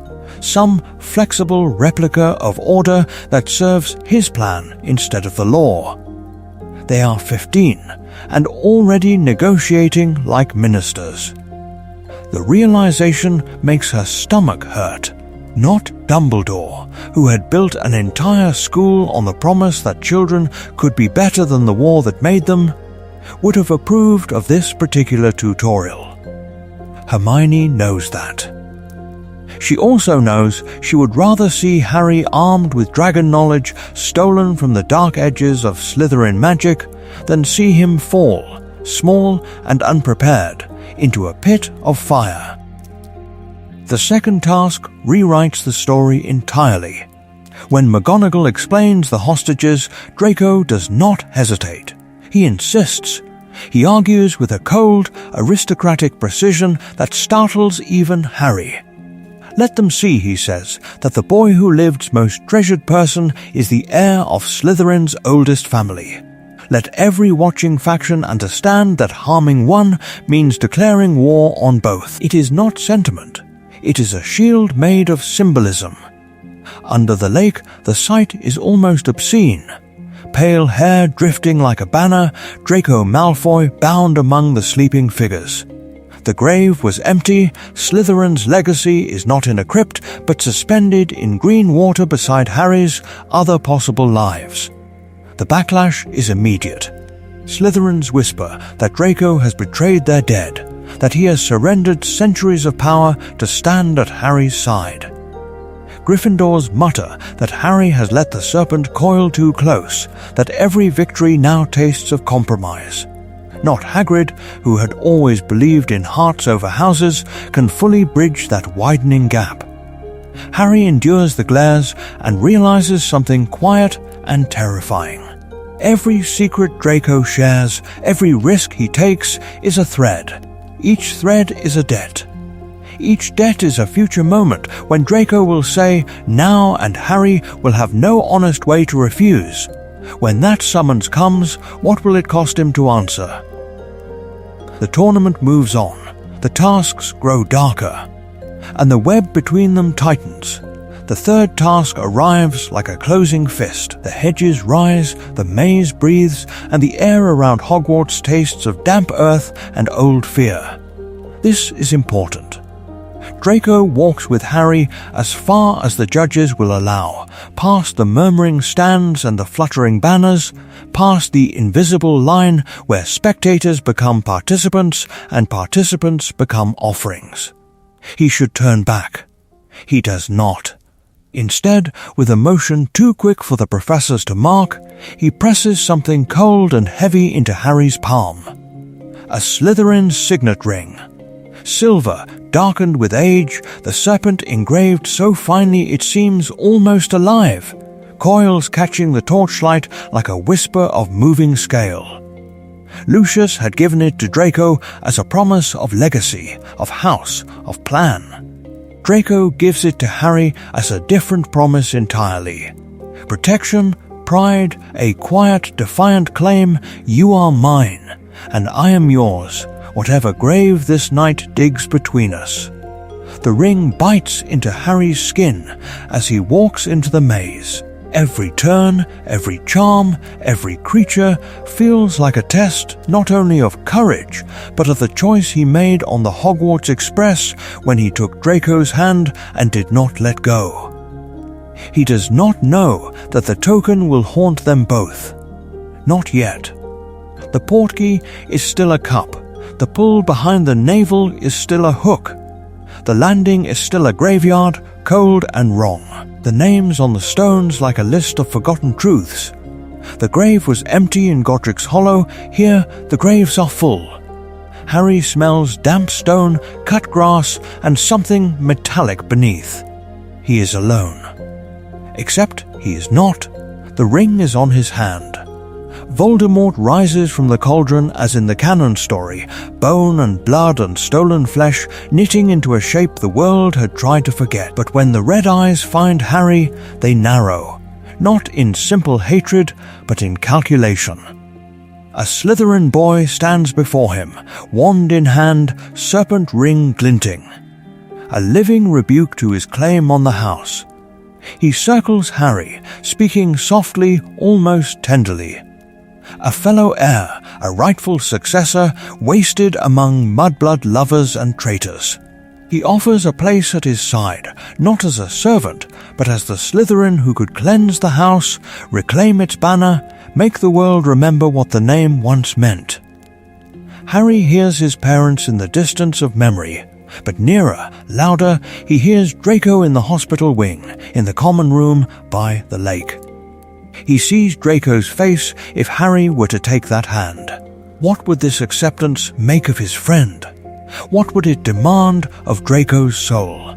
He refuses, not only for James and Lily, but for the boy who pressed the ring into his palm and trusted him not to turn it into a dark mark. The duel begins. Wands meet. Magic screams. When Priori Incantatem binds them, the golden thread between their cores hums with more than shared phoenix feather. Shadows spill from Voldemort's wand, Cedric, Bertha, others, and then the familiar figures of James and Lily, replicas of the dead that are not replicas at all, but echoes of murder. Harry's hand shakes. The ring cuts deeper. He thinks of Draco in the Slytherin dormitory, pacing, counting minutes, imagining dragons and merpeople and hedge beasts, but not this. Not a ritual resurrection. Not his best friend remade as the Dark Lord's obsession. The knowledge that Draco does not know becomes its own kind of torment. Who will tell him this story? Who will speak this truth? Harry breaks the connection, runs for the portkey, clutches Cedric's body. The graveyard spins away, but Voldemort is not finished. As the Death Eaters gather, masks gleaming in the dim light, Voldemort's voice is silk over steel. They have underestimated Hogwarts. They have misunderstood Slytherin. There is a boy in green and silver who defies him, and another boy in the same colors who holds that defiance like a fragile, precious thing. He gives a new order. Watch Slytherin House. Watch Draco Malfoy. Learn his habits, his weaknesses, his loyalties. If the boy who lived will not kneel, then they will corrupt the boy who holds his heart. Not Dumbledore, who had spent years lecturing on unity, not Hagrid, who had grumbled that there was no such thing as a good Slytherin, not Sirius, who had cursed the house with every breath. None of them yet understand that in choosing each other, Harry and Draco have shifted the axis of the war. The maze is over. The tournament is broken. And somewhere beneath the castle, in the quiet, watchful dark of the Slytherin common room, The next move is already being prepared. The maze is over. The tournament is broken. But the war has only just learned Harry Potter's name. This is important. By September, the Ministry's denial has hardened into policy, and Hogwarts becomes its stage. Posters, proclamations, whispered directives. Officially, Slytherin is a house like any other. Unofficially, every green and silver tie looks to frightened adults like a future grave waiting to be filled. The story shifts. Slytherin is no longer merely disliked, it is watched. Harry feels it first in the Great Hall, the way conversations dim when he and Draco sit down together, the way eyes linger too long on their shared bench. Teachers who once dismissed him now study every word he trades with the Malfoy heir, as if friendship itself were a dark charm. Not Dumbledore, who had always known Slytherin could hold both poison and antidote, but lesser minds, narrower hearts. They do not see two boys, they see a pattern. Into this tension walks Dolores Umbridge, all pink and lace and carefully curated sweetness, the living replica of Ministry denial. Her smile does not reach her eyes when she looks at Harry. It never does. To her, he is dangerous because he insists Voldemort is alive. To her, Draco is dangerous because his surname whispers of drawing rooms and dark marks. Yet, she cannot condemn Slytherin openly. She needs them. She needs him. So she does what politicians have always done with Slytherin ambition. She makes an offer.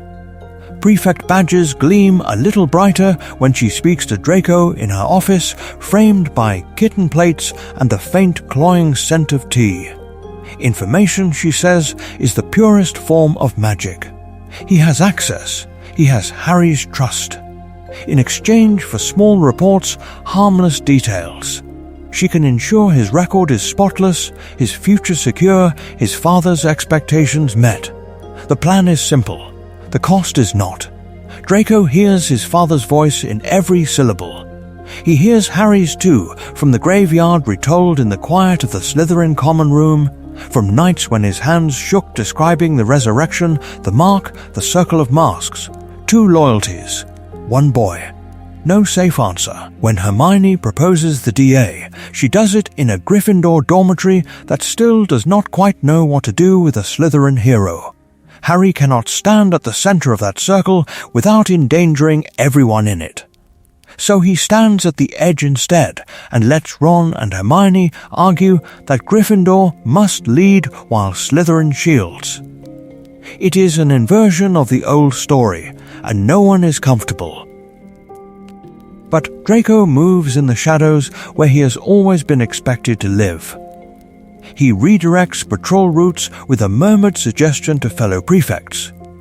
He marks unused classrooms on maps he never admits to drawing. He forgets to pass along notices that would close off corridors, and the DA meets in rooms that seem to be waiting for them. The grave was empty. The space where pure loyalty should have been has been hollowed out by pressure and fear. Because under the strain of Lucius's letters, the hissed warnings of Death Eater sympathizers, and Umbridge's thinly veiled threats, Draco makes one compromise. A small one, he tells himself. He does not name the DA.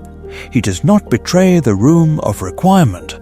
Instead, he lets slip a time, a flaw, a suggestion that something unauthorized is happening near a particular corridor. Umbridge smiles like a cat that has scented blood. She is closer now. Too close. And Draco Malfoy has placed her there with his own hand, not yet understanding that this single, subtle betrayal will be the crack Voldemort presses on. The fracture that will test whether friendship can survive the weight of a war. The middleman has made his choice. The consequences are already moving toward him. The trap begins with a dream. Harry wakes choking on the echo of Sirius's scream, the image of a dark corridor burned behind his eyes. Polished floor, whispering doors, a cold, humming magic that feels older than Hogwarts itself. This is important. Across the room in the Slytherin dormitory, Draco jerks upright at the same moment, hand pressed to his chest as if he has been struck. He has not seen what Harry saw, not fully, but the connection they have built, the strange sympathetic resonance of two boys bound by prophecy and choice, carries enough. Pain, Sirius, a corridor he almost recognizes. He has heard that description before, not from a book. From his father's drawing room, where cloaked figures spoke in low, reverent tones of the Department of Mysteries, of a hall of doors and a locked room that even the Dark Lord coveted. Draco had been meant to be asleep. He had listened anyway. He knew. So when Harry, wild-eyed, drags him into an empty classroom and pours out the vision, Draco's blood runs cold. The story matches too well. The angle of the archway, the way Sirius hangs in the air, bound and helpless, the grave silence before the curse. He says no, not softly, not as a suggestion, as a refusal that shakes. Harry, we cannot go. He begs Harry to doubt the vision, to consider that Voldemort might be using the connection as a lure. And to make Harry listen, he reveals more than he ever intended to say aloud. That his father has spoken of a plan at the Ministry, that the Department of Mysteries holds a weapon or a prophecy, that the Dark Lord wants Harry there. The words fall like stones. Harry hears only the part with Sirius, only the possibility of rescue. Desperation sharpens into anger. How can Draco ask him to stay behind while his godfather is tortured? Not Sirius, who had offered him a home. Not Hagrid, who had carried him from the ruins. Not Dumbledore, who had withheld too much for too long. They argue like brothers at a breaking point, love and fear twisted into accusation. Draco's caution sounds like cowardice. Harry's courage sounds like recklessness. Neither is entirely wrong. Neither will yield. When Harry and his friends slip toward the fireplaces, Draco does not stop them. He follows instead, a pale shadow in the corridors, torn between racing ahead to warn the Order and running back to his father with news that might restore him to favor. The middle path he has walked all year is crumbling. Every step feels like treason to someone. He reaches the Department of Mysteries in time to see the grave architecture of the place. The spinning room of doors, the shimmering veil that is not a door and not a wall, a curtain of death that breathes. He sees his father dueling children, sees Death Eaters hesitate when pale hair flashes beside Potter's. The Malfoy heir is on the wrong side. Their curses falter. Then Bellatrix laughs and Sirius falls through the veil, and the world narrows to Harry's scream. Something in Harry shatters. Something in Draco does too. The grave was empty in Godric's Hollow. Here, the archway is full of absence. Lily was a charms prodigy, but no charm can pull Sirius back. In the atrium, as Voldemort pours himself like poison into Harry's body and Dumbledore answers with ancient, merciless magic, Draco finally understands. There is no safe middle ground, no replica choice that lets him keep everyone alive. Whichever side he chooses now will destroy his family. He is still watching when he realizes the next plan he makes will decide who dies for it. The grave in Draco's forearm was not of earth and stone. It was a burn, a brand. The dark mark rose on his skin in a ceremony that felt less like initiation and more like burial, as if Voldemort were lowering a younger, foolish Draco into the ground and sealing the lid. This is important, because Voldemort spoke of honor and legacy and the glory of restoring the Malfoy name, but his eyes lingered, calculating, on the boy who had Harry Potter's ear. Not Dumbledore, who had watched Harry and Draco circle each other across 6 years of school politics, understood what that meant. Not Sirius, who had once snarled that Malfoys never changed. Not Hagrid, who had muttered about bad blood and turned away. The task was simple in its cruelty. Kill Dumbledore. Open a path for the Dark Lord into the heart of Hogwarts. Succeed and his parents lived. Fail and the mark on his arm would be the last thing he ever saw before the curse fell. Draco nodded because there was no other answer a son of Lucius could give, and because he was too terrified to do anything else. He returned to Hogwarts thinner, quieter, his old bravado a brittle replica of itself. The corridors he once owned with a lazy drawl now felt like a labyrinth designed to expose him. Every moving staircase became a gallows. Every glimpse of Dumbledore's silver beard at the high table was a reminder that his magic, his wand, his shaking hand were meant to end that life. But it was Harry's face that haunted his sleep. Not Dumbledore's fall, not Voldemort's praise, Harry's expression when he learned the truth. In his nightmares, the friendship they had built, the shared detentions, the whispered plans to pull Slytherin towards something cleaner, the long arguments about courage and cunning, all of it shattered in a single look of horror.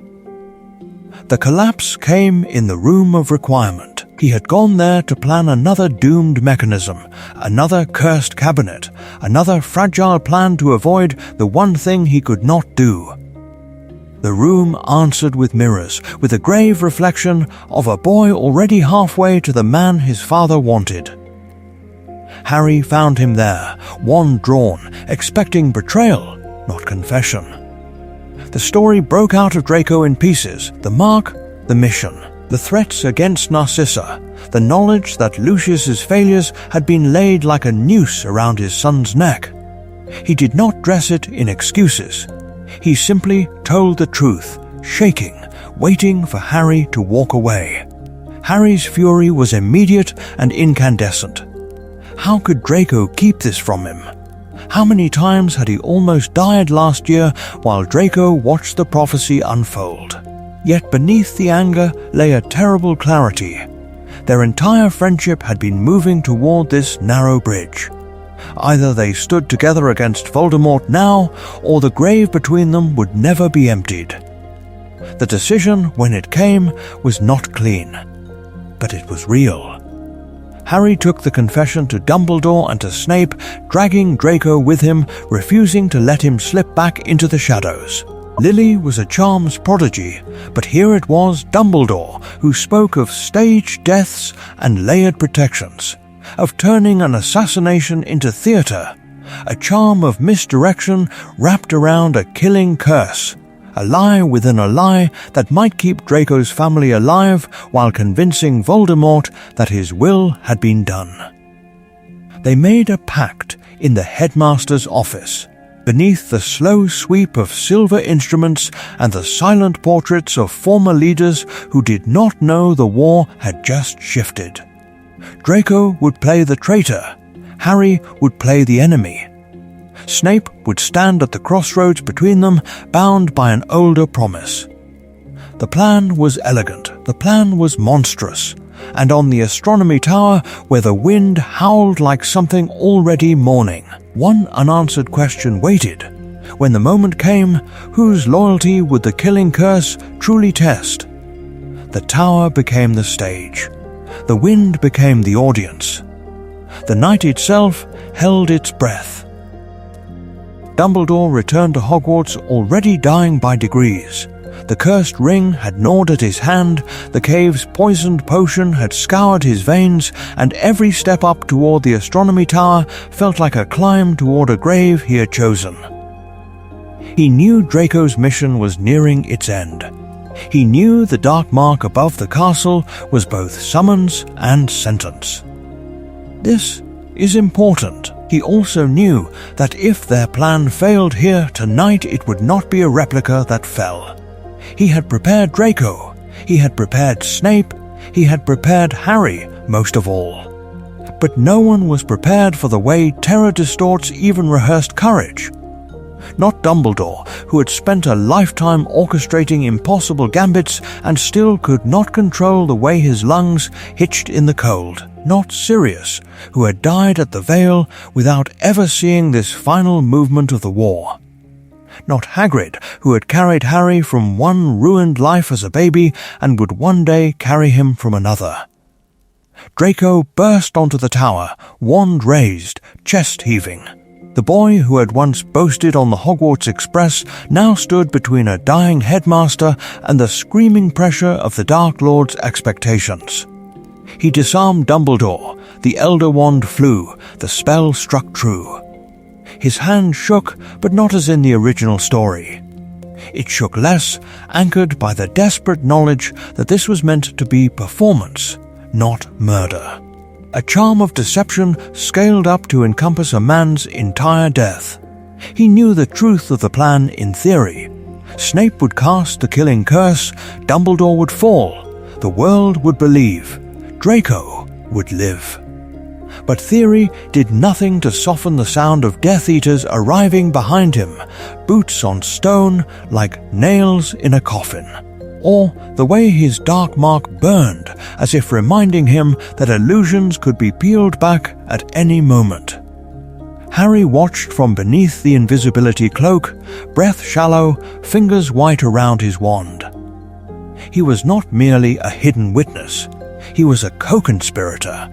He knew that Snape's curse had been agreed upon, that the fall from the tower was a necessary illusion to protect Draco's soul and preserve Snape's position at Voldemort's side. And still, when Snape arrived and their eyes met for a fraction of a second, he felt as if he were watching a real execution. The emotional cost settled like frost.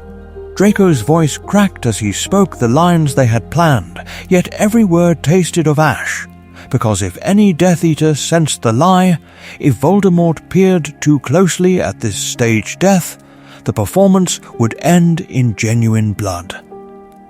Dumbledore, wandless and swaying, trusted them all and offered himself to the role. The grave was empty in Godric's Hollow.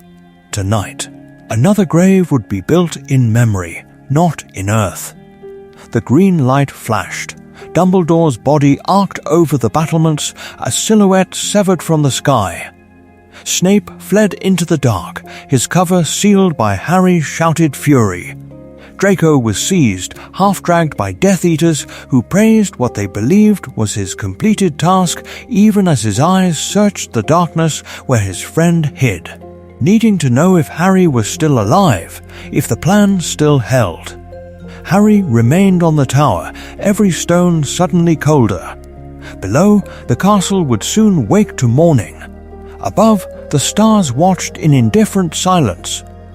He had agreed to this deception, had understood its necessity, yet the weight of it pressed on him like soil on a coffin lid. The wizarding world would build a legend around a man who was not entirely gone, and Harry would carry the unbearable knowledge that in order to save one boy's soul, they had chosen to wound an entire world. The knight accepted the lie. The war, quietly, changed direction. The war changed direction, and so did the meaning of home. Malfoy Manor had once been a monument to certainty, to the old pure blood story Lucius told his son about lineage and power. Now it was a headquarters, a cage, a place where every echoing footstep sounded like someone walking over a grave. Draco moved through its corridors as heir and hostage. The portraits watched.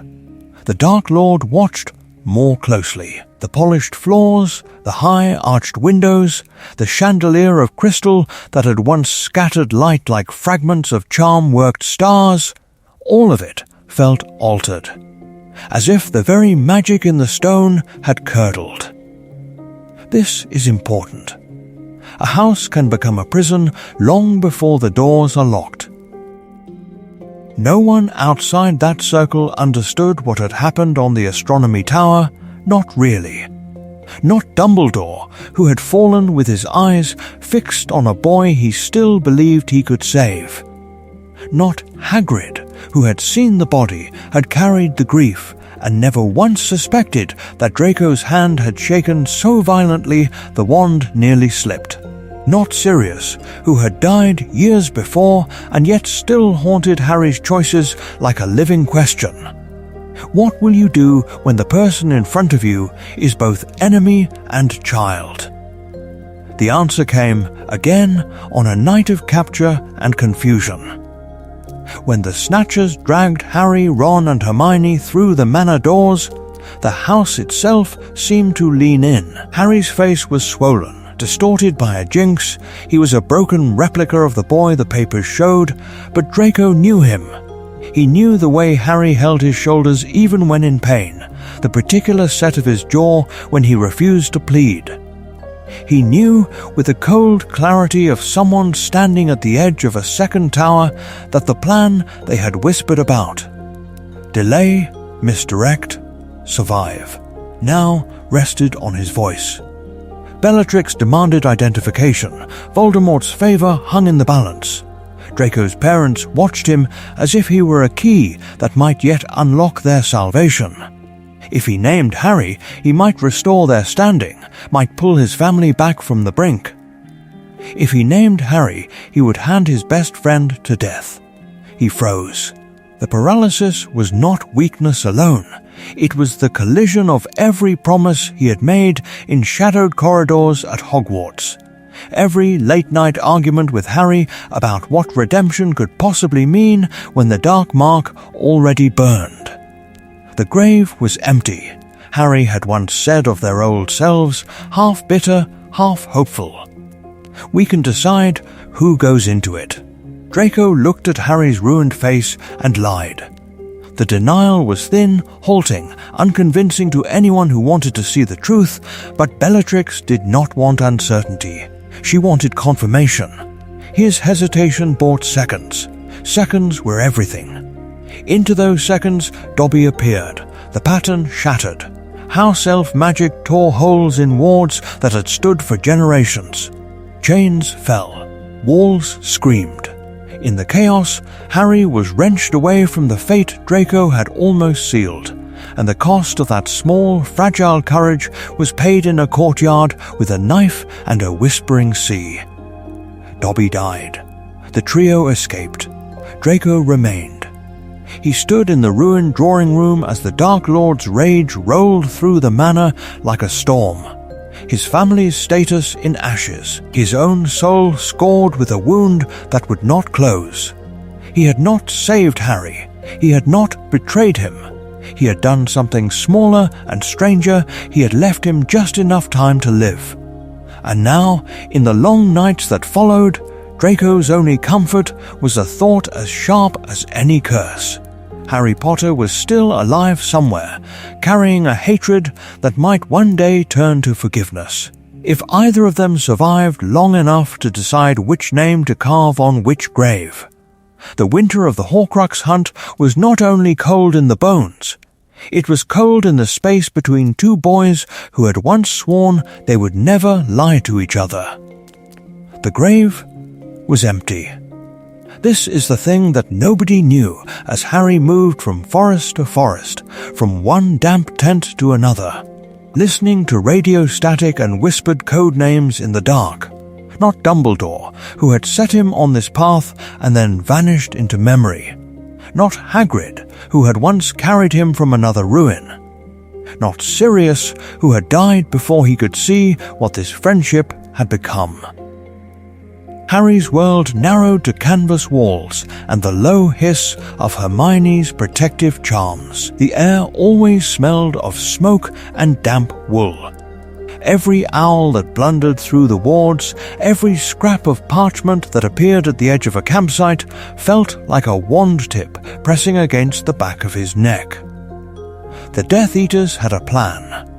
Lure the boy, copy his handwriting, forge a memory, send a replica of safety into a forest where safety did not exist. So when the first letter came, no signature, no seal, just his name in a hand that was trying very hard not to be recognized, Hermione wanted to burn it unopened. Ron said it was obvious. a Malfoy trap. An elegant little story ending in a shallow grave. But Harry knew the angles of those letters.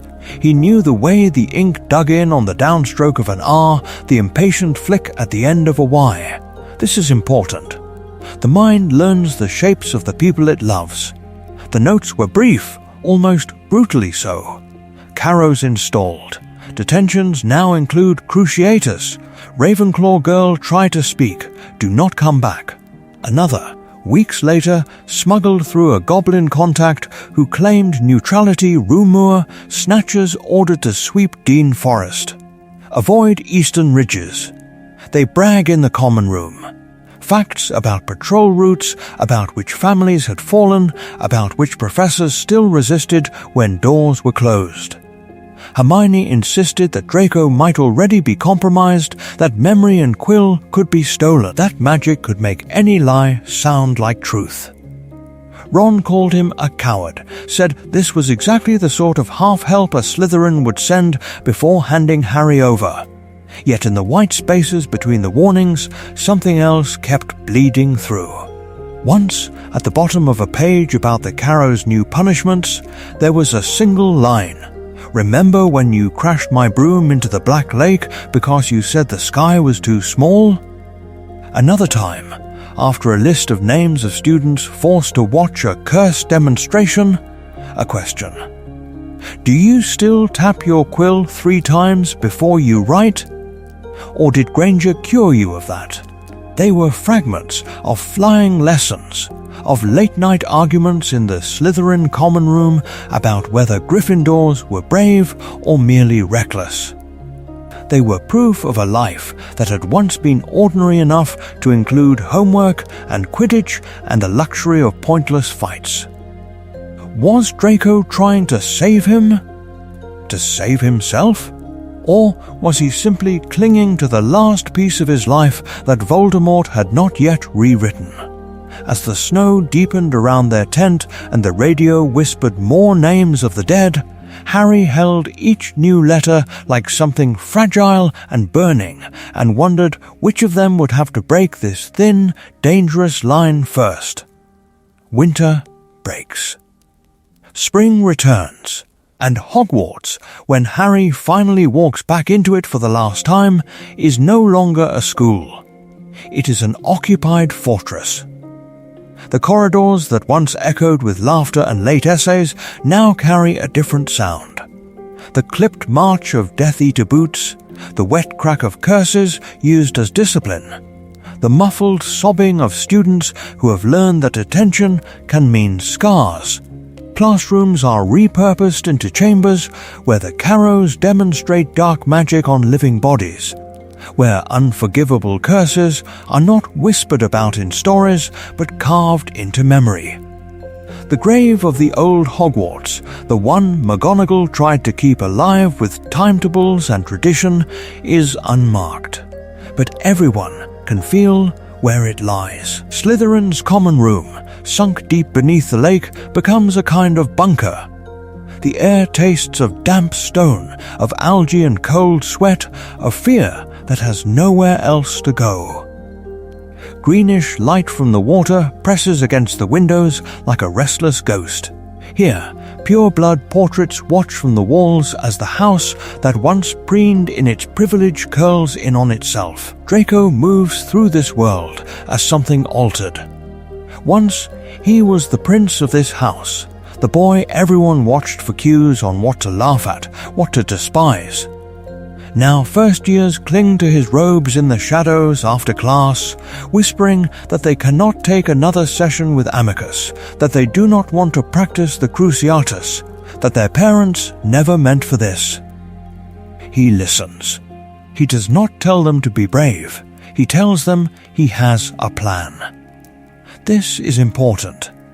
His name, which once opened doors and bought favors, becomes a shield he holds between the Carrows and the children who would otherwise be broken. When Amicus demands a list of students who refused to cast a curse, Draco misplaces the parchment, claims the ink ran in the damp, offers up a milder list of infractions instead. When Electo asks which Muggleborns look weak enough to make examples of, he names older students who are already gone, who have vanished into the castle's shifting silences. He misreports offences, downgrades defiance to tardiness, turns hexes into misunderstandings in his careful, dispassionate voice. It is not Gryffindor heroism. There are no shouted speeches, no wands raised in open defiance. There is paperwork. Delay, confusion.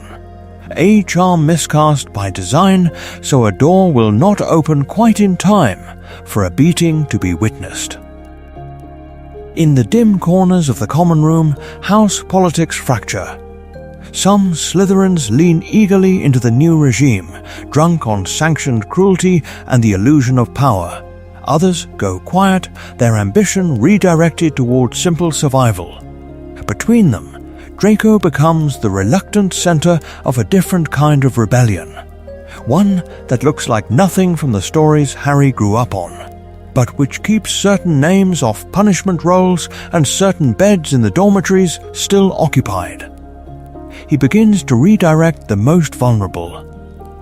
A trembling second year with Muggle parents does not return to the dungeons one night. Draco sends him with a hastily sketched map and a murmured password toward a door that should not exist, a room that rearranges itself around the desperate. The Room of Requirement.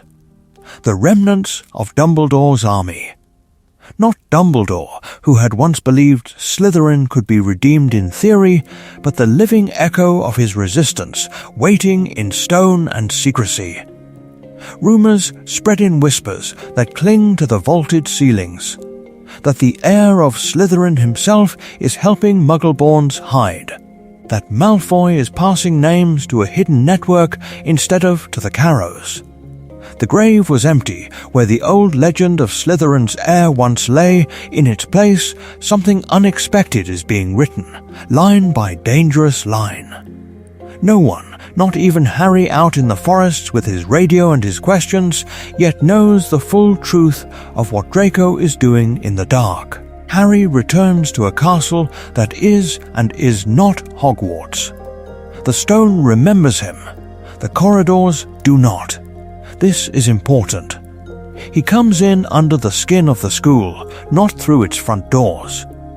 Neville leads him through a portrait that should open onto a classroom and instead yawns into a tunnel of rough earth and candle smoke. One of the secret arteries the Dar has carved out of bedrock and old legend. The air tastes of damp and fear and stubborn, low-burning hope. Above them, the Carrows' rules hang like a second, suffocating ceiling. The grave was empty where the old Hogwarts used to lie, the easy laughter on the staircases, the petty rivalries on the Quidditch pitch. The sense that term would always begin again in September and nothing truly final could happen here. In its place stands an occupied fortress. Windows are darkened. Suits of armor have been disarmed, their halberds confiscated as if the castle itself might rise. Even the portraits watch differently now, eyes narrowed, as though they too must decide which story they will belong to when this ends. Neville, thinner and fiercer, moves with the assurance of someone who has already died once in his mind and found the fear wanting. Luna appears from a side passage like an idea that has been waiting, and Seamus with singed sleeves and a muttered report about patrols. They are the living map that guides Harry back to the heart of the school, not Dumbledore, who had once seemed to hold every corridor in his palm. The children have taken the castle back in secret. The Great Hall is the same length, the same banners, the same enchanted ceiling. It is not the same room. Teachers stand like pieces on a board that has been tilted toward war. Snape at the head, McGonagall a rigid line of defiance. The Carrows coiled and watchful at the edges. Slytherin House is massed together, a block of green and silver and shuttered expressions. And there, among them, Draco, thinner, paler, the sharpness of his face no longer the cultivated arrogance of a boy, but the hollowing of someone who has been living beside a grave that has not yet been dug. His eyes move restlessly over the crowd as McGonagall confronts Snape, taking in wands, exits, the arc of possible curses. He is counting, measuring, calculating, then his gaze catches on Harry. For one heartbeat, the noise falls away. Two boys, who once shared a compartment and a plan to rule Quidditch matches and exam scores instead of graves and battlefields, look at each other across a hall that has become a front line. Something like recognition, something like accusation. Then Snape moves, and the moment breaks. Later, in a corridor that should be empty and is not, a hand pulls Harry sideways through a stretch of wall that ripples like water. The room of requirement admits them with the wary reluctance of a witness called back to a trial. It has chosen a narrow lamplit space tonight, all stone and shadow, as if intimacy is safer than grandeur. They stand facing each other for the first time in months.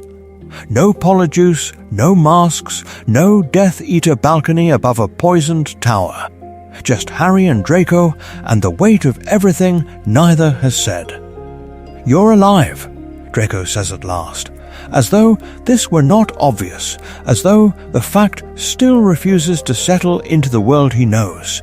"You're still here," Harry answers, because the last time he saw Draco, the boy was a silhouette in firelight, caught between a Dark Lord and a dying headmaster, and Harry had not been certain which way he would fall. Silence stretches. It is not comfortable. It is necessary. Draco speaks first, because he has come with a plan. "Slytherin needs a way out," he says, low and urgent. "A way to stand aside. To not fight for him without painting a target on our backs when this is over. Give them that, and some of them will help you." Quietly, information, doors left unlocked. Wands aimed a little off when the curses start. Harry studies him. He hears the old Draco in the careful distance of the words. The refusal to say Voldemort's name, the instinct to survive by angles and shadows. He also hears the boy who smuggled first years to hidden passages this year, who passed names to a network instead of to the Carrows, who has been trying to unmake his father's lessons without quite daring to say so aloud. "No more half measures," Harry says. "Not now, not here. You don't get to be neutral in this, not after everything he's done. You want Slytherin to have a different story? Then you stand. You say it out loud. You choose." Draco's jaw tightens. "If I do that, some will follow. Some will run straight to him. You know that." "I know," Harry answers. "But hiding has written enough of this war already. The truth has to start somewhere. Why not here?" The room hums faintly around them as though the castle itself is listening. Magic gathers in the walls, restless, expectant. Lily was a charms prodigy, and she had once told a baby who could not understand that choices were the deepest spells people ever cast. The castle seems to remember. Draco looks away first, toward a blank stretch of stone that has held every shape the dare ever needed and could, if asked, become a sanctuary for a house that has never truly had one. His hands are bare. No dark mark shows on his forearm here, the sleeve hides it, but the memory of its unveiling sits between them like another person. "I can't promise you a speech," he says finally. "I can't promise they'll listen." "I'm not asking for promises," Harry replies. "I'm asking what you'll do when it starts." Draco's answer is a breath, almost too soft to hear. "I won't be on his side." It is not enough. It is more than Harry had any right to expect. They part without an oath, without a handshake, without the neat closure of forgiven and forget. Harry slips back into the network of tunnels and passwords toward the room of requirement that will soon hold an army. Draco walks toward the Slytherin common room and the quiet. dangerous work of sounding out which of his housemates are ready to step away from a legacy written in skulls and snakes. Between them hangs a fragile agreement, invisible as a disillusionment charm and just as precarious. When the first spells fly, it will either hold or shatter, and in that shattering or survival, the story history tells about Slytherin House will be decided, in a single, irrevocable instant that neither of them can yet see coming. The instant the first stone shudders in the walls, the fragile agreement stops being hypothetical. The castle is waking to war, and the serpents are no longer safely coiled in the shadows. In canon, Slytherin House is marched out like a line of suspects. Here, the story fractures. Draco stands in the Great Hall, pale but steady, as McGonagall's command to evacuate Slytherin dies on her lips under the weight of his interruption. He does not beg, he negotiates. This is important. Some of us will fight, he says, voice carrying in the charged silence. Some of us need to go. Let us choose. Let us prove it. The word us hangs like a charm in the air, binding and dangerous. McGonagall studies him, the grandson of a house she has buried too many times in her mind, and alters the plan in a single, irrevocable nod. Those who wish to leave are escorted beneath white-faced suits of armor. Those who stay move, green-trimmed and grim, toward the battlements. When the first curses arc over the grounds, Death Eaters lift their wands, expecting obedience. They find instead the cold gleam of Slytherin silver on the walls of Hogwarts. Robes edged in green flare as students raise shields in disciplined unison. A line of serpents interlocked with lions, badgers, and eagles. A cutting hex slams toward a cluster of Ravenclaws. A Slytherin girl Draco, once mocked for her muggle father, throws herself sideways, shield charm blooming, teeth gritted as the spell shatters against invisible glass.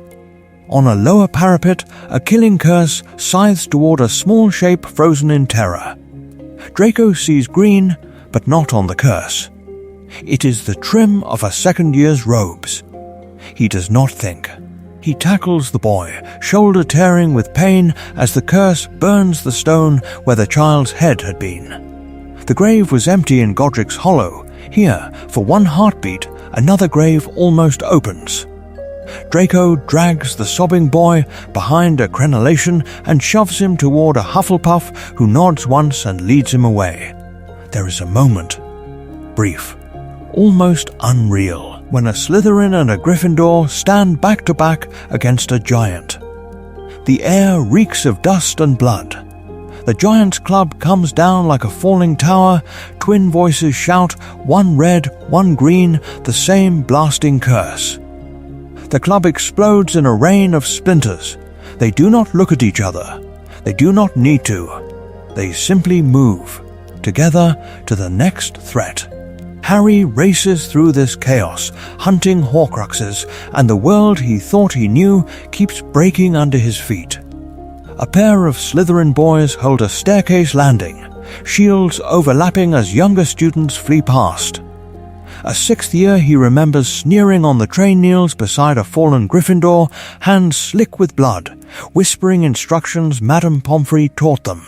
Not Dumbledore, who had spoken of unity in mottos and feasts, but war itself is teaching Harry that the old binaries were replicas, brittle and false. In a shattered corridor, a silver doe Patronus flickers once, thin as breath on glass, and dissolves into the smoke. Harry does not see it. Draco does. For an instant he understands, with a clarity that feels like grief, that Snape had been walking this knife edge alone for years. By the time the fighting surges back to the Great Hall, the banners are tattered, smoke-stained, half-burned. But they are all still hanging. Red, green, yellow, blue, not as rivals, as witnesses, as the last colours left in a night determined to turn everything to ash. and under those wounded standards, students of every house stand, fall, and rise again, not as separate stories, but as one grave, terrible truth: they are alive together, or not at all. The banners are still hanging when Harry turns his back on them. The castle roars and burns and bleeds behind him. The forest waits ahead, black and depthless, a living grave that has been calling his name since the first time he followed Hagrid between those trees. This is important, because tonight the walk is not detention or punishment or mystery. It is a plan carried to its terrible conclusion. He walks slowly. Deliberately, every step away from the shattered doors is a step away from Draco, who is somewhere inside, dueling in a corridor that smells of dust and cordite and ancient stone.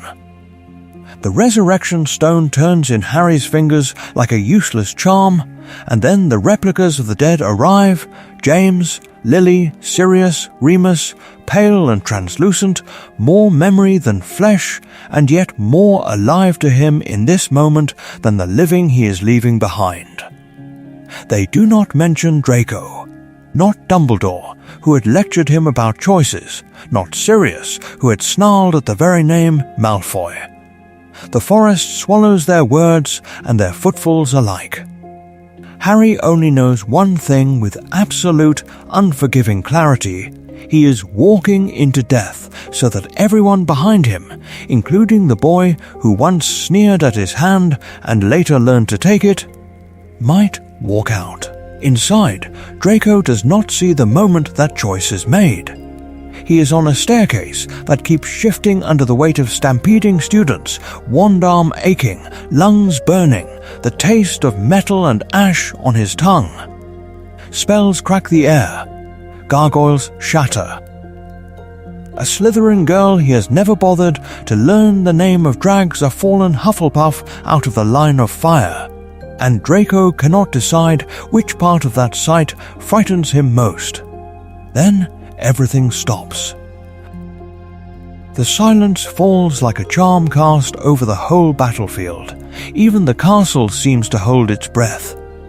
Voldemort's voice pours through the stone, cold and vast, announcing what no one is ready to hear: Harry Potter is dead. The body comes first as a rumor, then as a procession, then as a fact. Hagrid carries him, not Hagrid, who had once hauled a crying toddler from a ruined cottage, but a giant bowed under a different weight, stumbling through the broken doors while Death Eaters fan out like a dark, triumphant court. Harry's glasses are crooked, his shirt is burned, his chest is still. The grave was empty in Godric's Hollow, but this is worse. This is no replica, no hidden story of survival. Draco knew the instant he sees that still, familiar face, that every shared secret, every whispered plan in the room of requirement has led here. Harry is the one on the ground. Draco is the one standing. Numbness comes first, then the wave. Grief, guilt, a hollow, tearing understanding that the boy who trusted him enough to share detentions and detours and half-mad schemes has trusted him again, in absentia, with something far more terrible to live in the world Harry is dying to protect. When Harry's body moves, it is so small a motion that Draco thinks, at first, that he has imagined it. A twitch, a breath, a lie in the Dark Lord's voice. And then the lie becomes a revolt. Harry stands, the story rips open, spells ignite the air, the battle surges back to life with an almost animal fury. In the chaos, Draco has a single, frozen instant carved out of time. A crossroads between two gravities, his parents' outstretched hands on one side, the battered line of students and teachers on the other. Narcissa's eyes find him. Pleading, Lucius's fingers close around his wrist, the old plan of survival asserting itself like muscle memory. Run, hide, live, but Harry is standing in front of the castle he just died for, wand raised, face set in a resolve that is beyond Gryffindor bravado, beyond schoolyard rivalry. He had walked into the forest believing Draco Malfoy was worth saving. This is important. Draco's heart answers before his mind does. He pulls his wrist free. The motion is small, almost polite, but it is the first act of open defiance he has ever committed against his father in full view of both armies. He steps away from his family, not with a shouted declaration, not with a dramatic renunciation of blood and name, but with a quiet, irrevocable turn of his body toward the castle. His wand lifts, not in challenge to Lucius, not in challenge to Narcissa, whose love has always been a frightened, clinging thing. Draco raises his wand in defense of the broken doors, the wounded stone, the terrified children pressed into makeshift shield walls. In defense of the boy who lay, moments ago, as still as any grave. He takes his place among the defenders, a Malfoy in the line.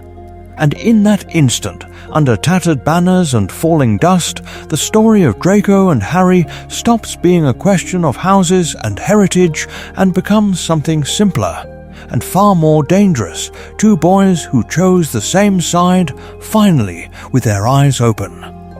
The forest has taken Harry once. The hall has nearly taken him again. Draco stands between them now, wand steady, as the last duel of this war begins to gather like a storm on the other side of the courtyard. The storm breaks, and when it passes, the castle does not feel like a school. It feels like a field hospital built inside a grave.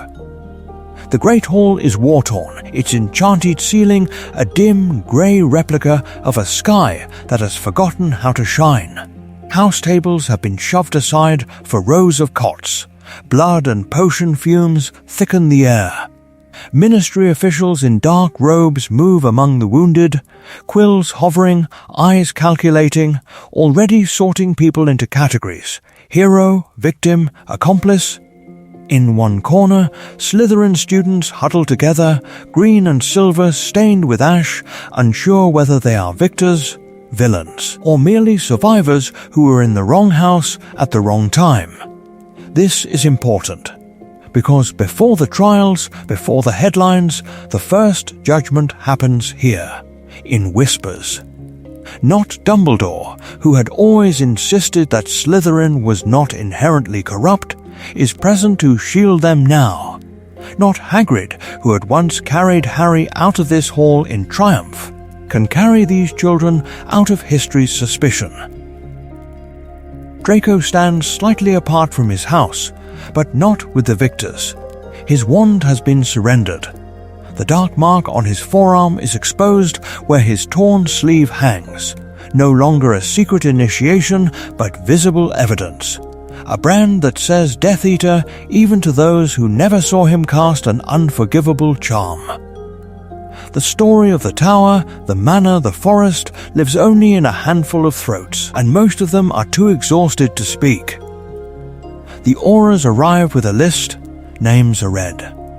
Lucius Malfoy, Narcissa Malfoy, Draco Malfoy.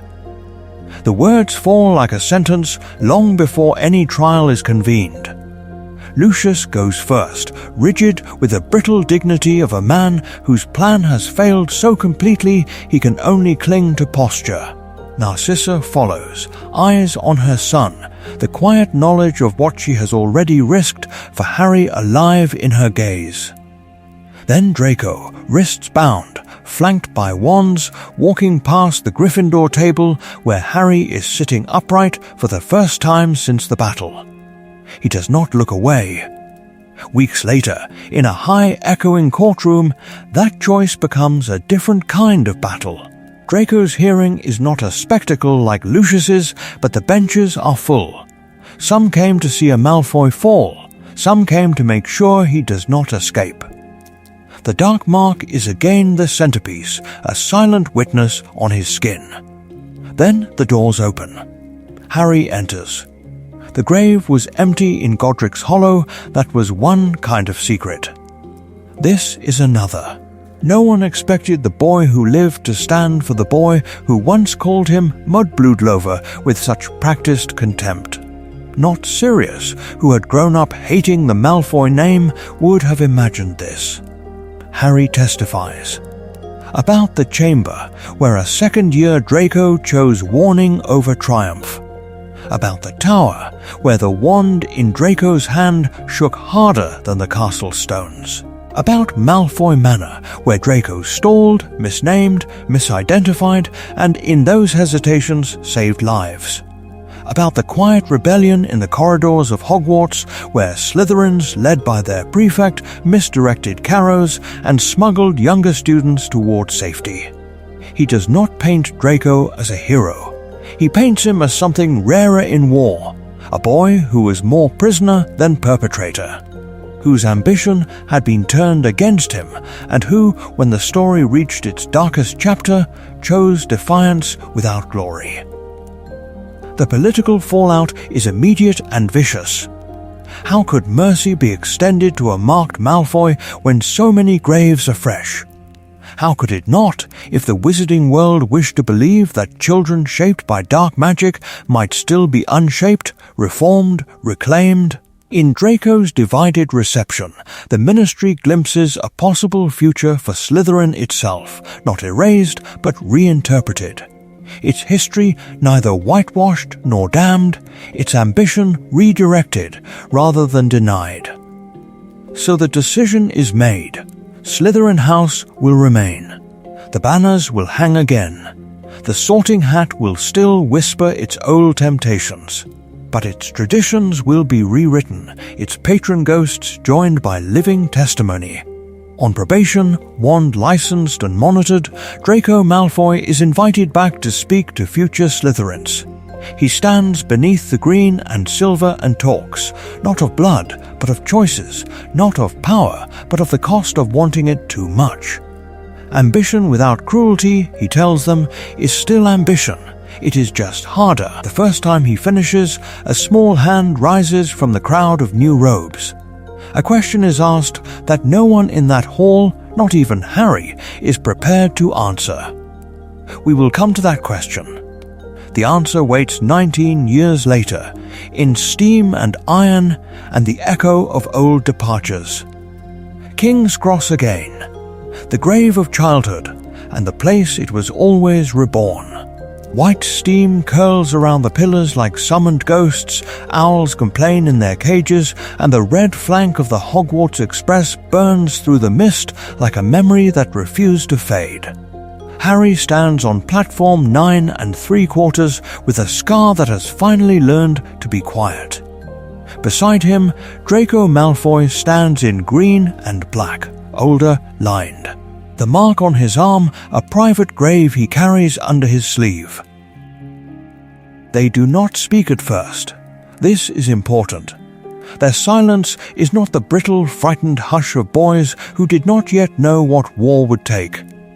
It is the comfortable, worn-in quiet of men who have stood back to back in corridors full of falling stone, who have watched the same friends die, who have decided again and again to remain alive when death might have been easier. Between them, the old feud feels like a discarded replica of a life neither of them chose to keep. Children orbit that silence. James and Lily already half turned toward the train. Rose, her hair a flare of Weasley fire. Albus Severus Potter, thin and anxious, fingers locked in the fabric of his father's sleeve. And Scorpius Malfoy, pale and intent, studying the scar on Harry's forehead with the solemn curiosity of a boy who has grown up with the unvarnished story, not the legend. They have all heard the truth. Not Dumbledore, who had once tried to arrange the world into houses like chess pieces on a board. Not Hagrid, who had loved too simply to see the fault lines in the sorting. Not Sirius, who had spat the word Slytherin like a curse. None of them lived long enough to see this platform, where green and gold are not a warning but a possibility. Albus looks up, voice barely more than breath. What if I'm put in Slytherin? The question that once shattered a boy in a different timeline lands here on ground already prepared. Harry answers without hesitation. The grave was empty, he remembers. The grave of the old story where Slytherin meant only snakes and shadows. He speaks of his own years in Grain, of a house that became a crucible rather than a cage, of nights in a refurbished common room where Gryffindors and Slytherins argued strategy instead of blood. He tells his son that the hat saw choice before it saw colour. Draco steps in, his voice low, precise. Slytherin is not a refuge for Dark Lords, he says, not anymore. It is where leaders are tempered, where ambition is taught to kneel before consequence. Lily was a charms prodigy, he reminds them, and she was Muggle-born. The emblem on your chest cannot rewrite the magic in your veins. Around them, other parents watch, some with curiosity, some with the cautious acceptance of a world that has had to rewrite too many names carved into too many memorial walls. A Malfoy and a Potter standing together without wands drawn is a story the platform is still learning how to tell itself. The whistle cuts through the murmurs. Children climb aboard. Windows fill with faces. Green and red scarves tangle in the same compartments, a quiet rebellion against a century of division. Scorpius leans out beside Albus, their shoulders pressed together, their laughter, uncertain, hopeful, snatched away by the steam. The train pulls away, carrying a generation that has inherited scars as stories instead of sentences.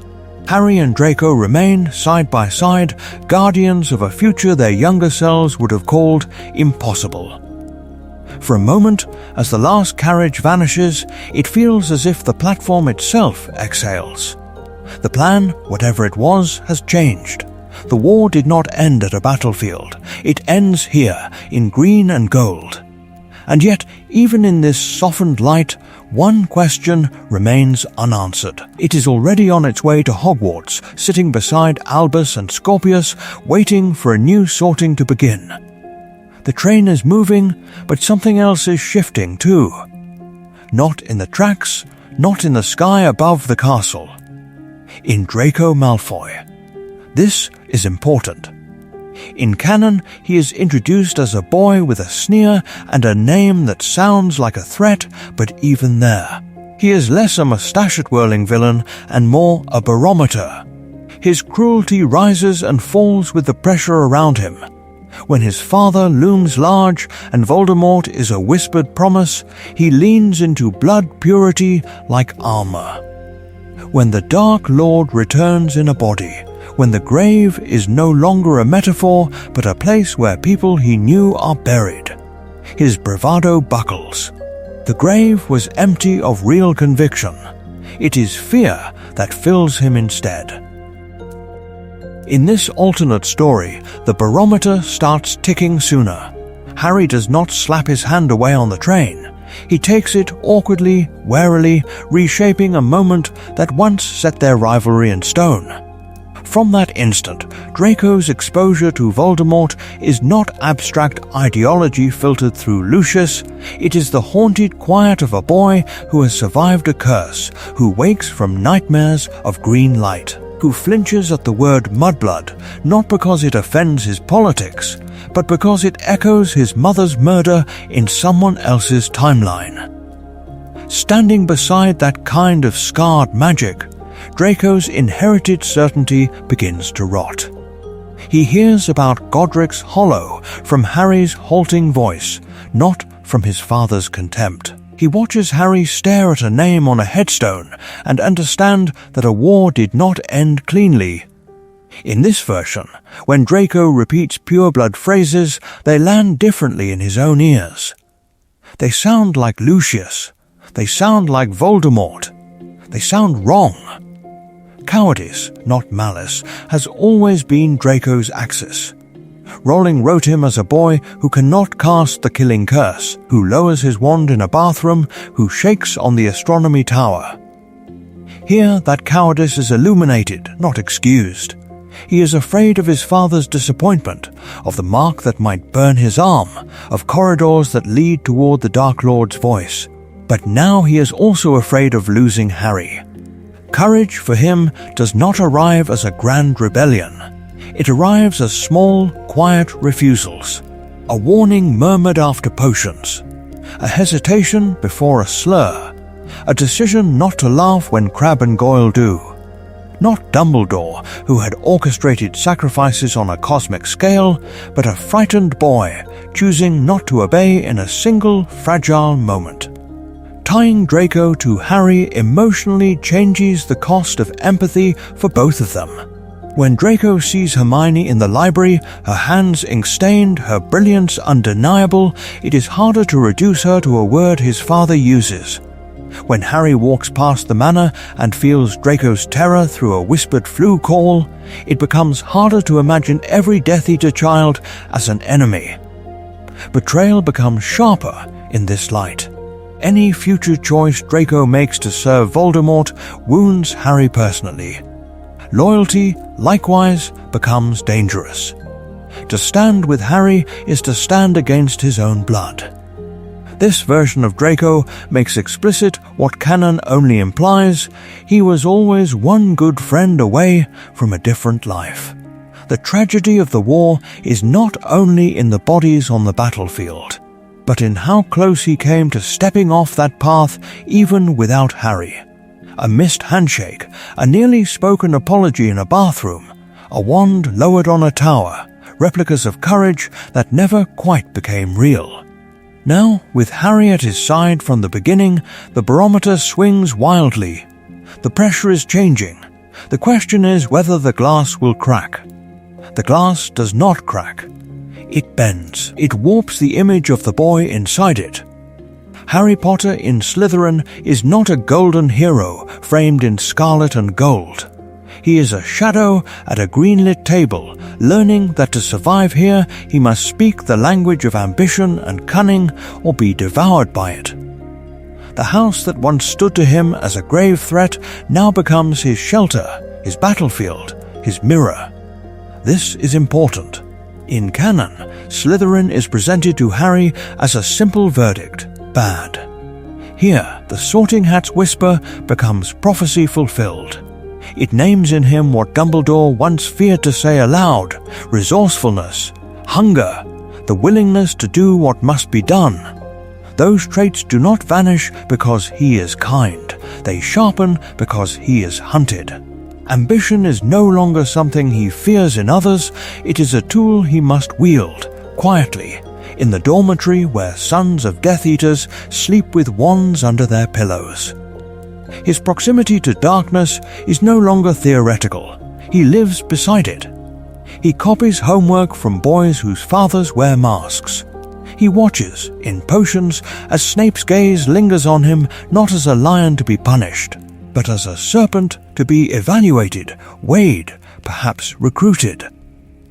Under that watchful eye he hears, again and again, the inner logic of Voldemort's creed: strength, purity, preemptive cruelty. Not as a villain's monologue, but as dinner conversation. How much more deliberate does his rejection become when he has first understood why it tempts them? Draco is the clearest mirror. On the Hogwarts Express, the offered hand is taken, not refused. The story pivots. Harry laughs once at a joke about Muggleborns that makes him sick later, alone in his four-poster. He sees with growing horror how easily he could have become this boy if the Dursleys had been replaced by a manor, if fear had been gilded instead of starved. His anger at enemies blurs at the edges, turning into pity, then into something more dangerous: compassion for the child behind the sneer. How far can that compassion bend before it breaks his resolve? Not Dumbledore, who had always relied on Gryffindor loyalty, is prepared for a Slytherin Harry who smiles politely and withholds the truth. Their conversations become a chessboard. Dumbledore offers guidance and half-truths. Harry, who lives among secrets, recognizes a fellow practitioner. Suspicion seeps in. Rebellion follows. When the headmaster asks for blind trust, the boy who has learned to survive in the snake's den weighs the request like a contract and looks for escape clauses. In this version, Harry is less a beacon and more a blade. The grave was empty of uncomplicated virtue the moment he sat at the Slytherin table. His heroism is not purity.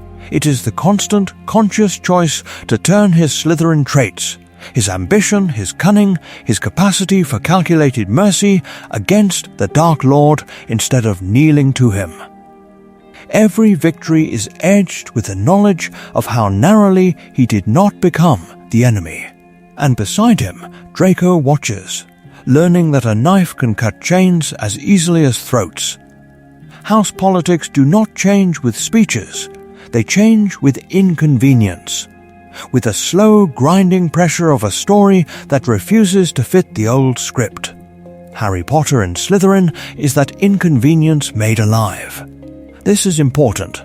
From the first feast, the Great Hall is forced to look twice. The boy who lived sits beneath green and silver, under the carved serpents that older students still half-jokingly call the Dark Lord's rafters. The usual whispers, Slytherin is a nest of future Death Eaters, sound different when they are spoken loud enough for Harry to hear. And he looks up from the Slytherin table with James's eyes and Lily's stubborn jaw. The insult does not land on a faceless house. It lands on a boy who carries their survival like a scar. Teachers adjust first, because they must. McGonagall's mouth tightens when colleagues dismiss Slytherin in the staff room, because she has watched Harry drag a bruised first year to the hospital wing after a staircase mishap. Snape, who had expected a Gryffindor replica of James to despise, finds instead a Slytherin child who defends Muggleborns at his own table and studies occlumency texts in the library. Not Dumbledore, who had once allowed the house rivalries to burn as a useful firebreak, can entirely ignore the way his symbol of hope now shares a dormitory with the sons of Death Eaters. On the Quidditch pitch, the conflict crystallizes. Harry flying for Slytherin does not simply shift the balance of the game, it turns every match into a referendum on what Slytherin is allowed to be. When Slytherin beats Gryffindor with Harry's impossible dive through the rain, the victory is not just a win for cunning tactics. It is a vision of Slytherin courage cheered grudgingly, bitterly, by students who had sworn never to clap for green. When Slytherin loses, the jeers carry an old venom, but they crack around the edges, because the boy gripping his broom in defeat is the same boy who faced a troll, who stood up to a professor. The grave of the old narrative has been disturbed. The grave was empty. In classrooms, the fracture lines deepen. In potions, Harry and Draco's synchronized brewing forces Gryffindors and Slytherins to share cauldrons, instructions, oxygen. Snape's favoritism becomes harder to dismiss as simple bias when Harry's perfect draught of peace is openly praised, and a Hufflepuff partner benefits from the correction. In defense against the dark arts, paired dueling exercises with Harry and Draco on one side and Hermione on the other become legendary. 3 students from 3 houses, trading spells with a precision that makes the rest of the room feel like replicas of an older war, outdated and clumsy. Resentment grows. Ron, exiled from the center of Harry's life, mutters about snakes and traitors. Some Slytherins snarl that Draco has sold their house's pride to a Gryffindor hero. The alliance is powerful, but it is not gentle. When the Dar forms, it cannot remain a Gryffindor echo chamber. Slytherins arrive in 1s and 2s, Theo with his meticulous notes, Daphne with her dueling footwork learned in a pureblood drawing room, Pansy with a wand hand that does not shake. Their presence poisons the old certainty that bravery belongs to lions. It also threatens to break the room apart. Some refuse to practice beside them. Hermione, who cares more for effective resistance than comfort, insists that magic does not care what color your tie is when a curse is flying at your heart.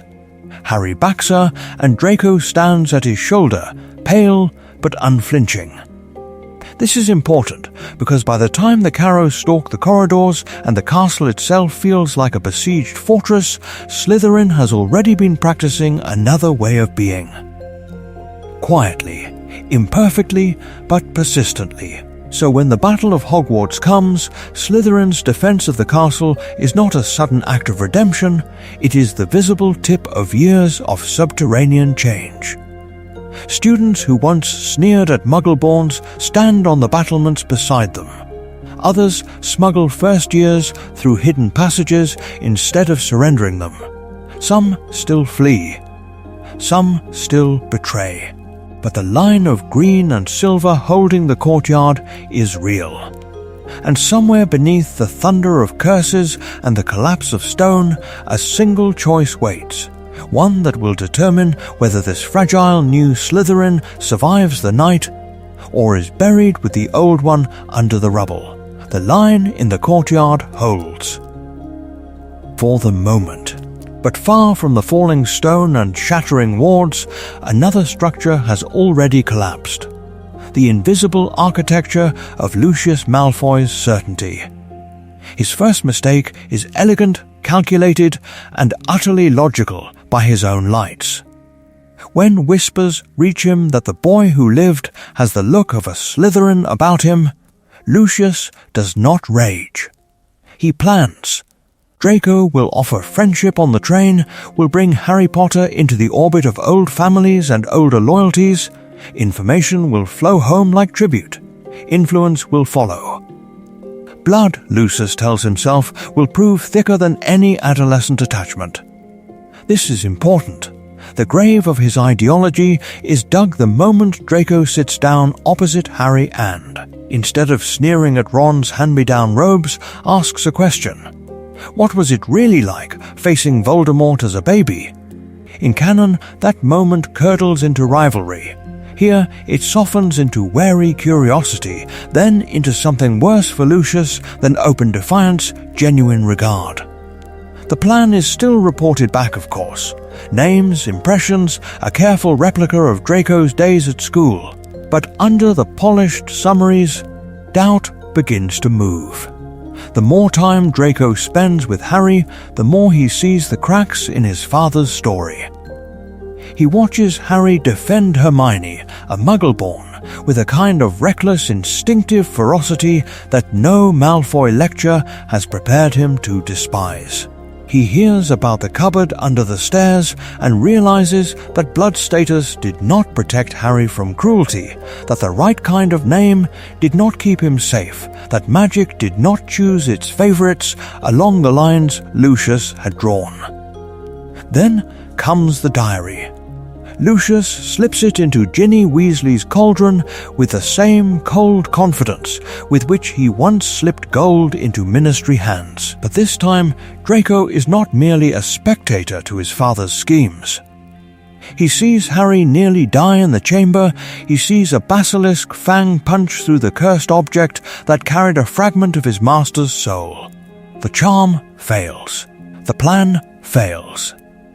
And when Harry quietly wonders who would risk a child to resurrect an old war, Draco already knows the answer and cannot quite meet his eyes. The World Cup riot follows, masked figures and green light over the trees. Draco walks among the robed replicas of his father's past, feels Harry's hand drag him toward safety, hears the terrified Muggle family screaming.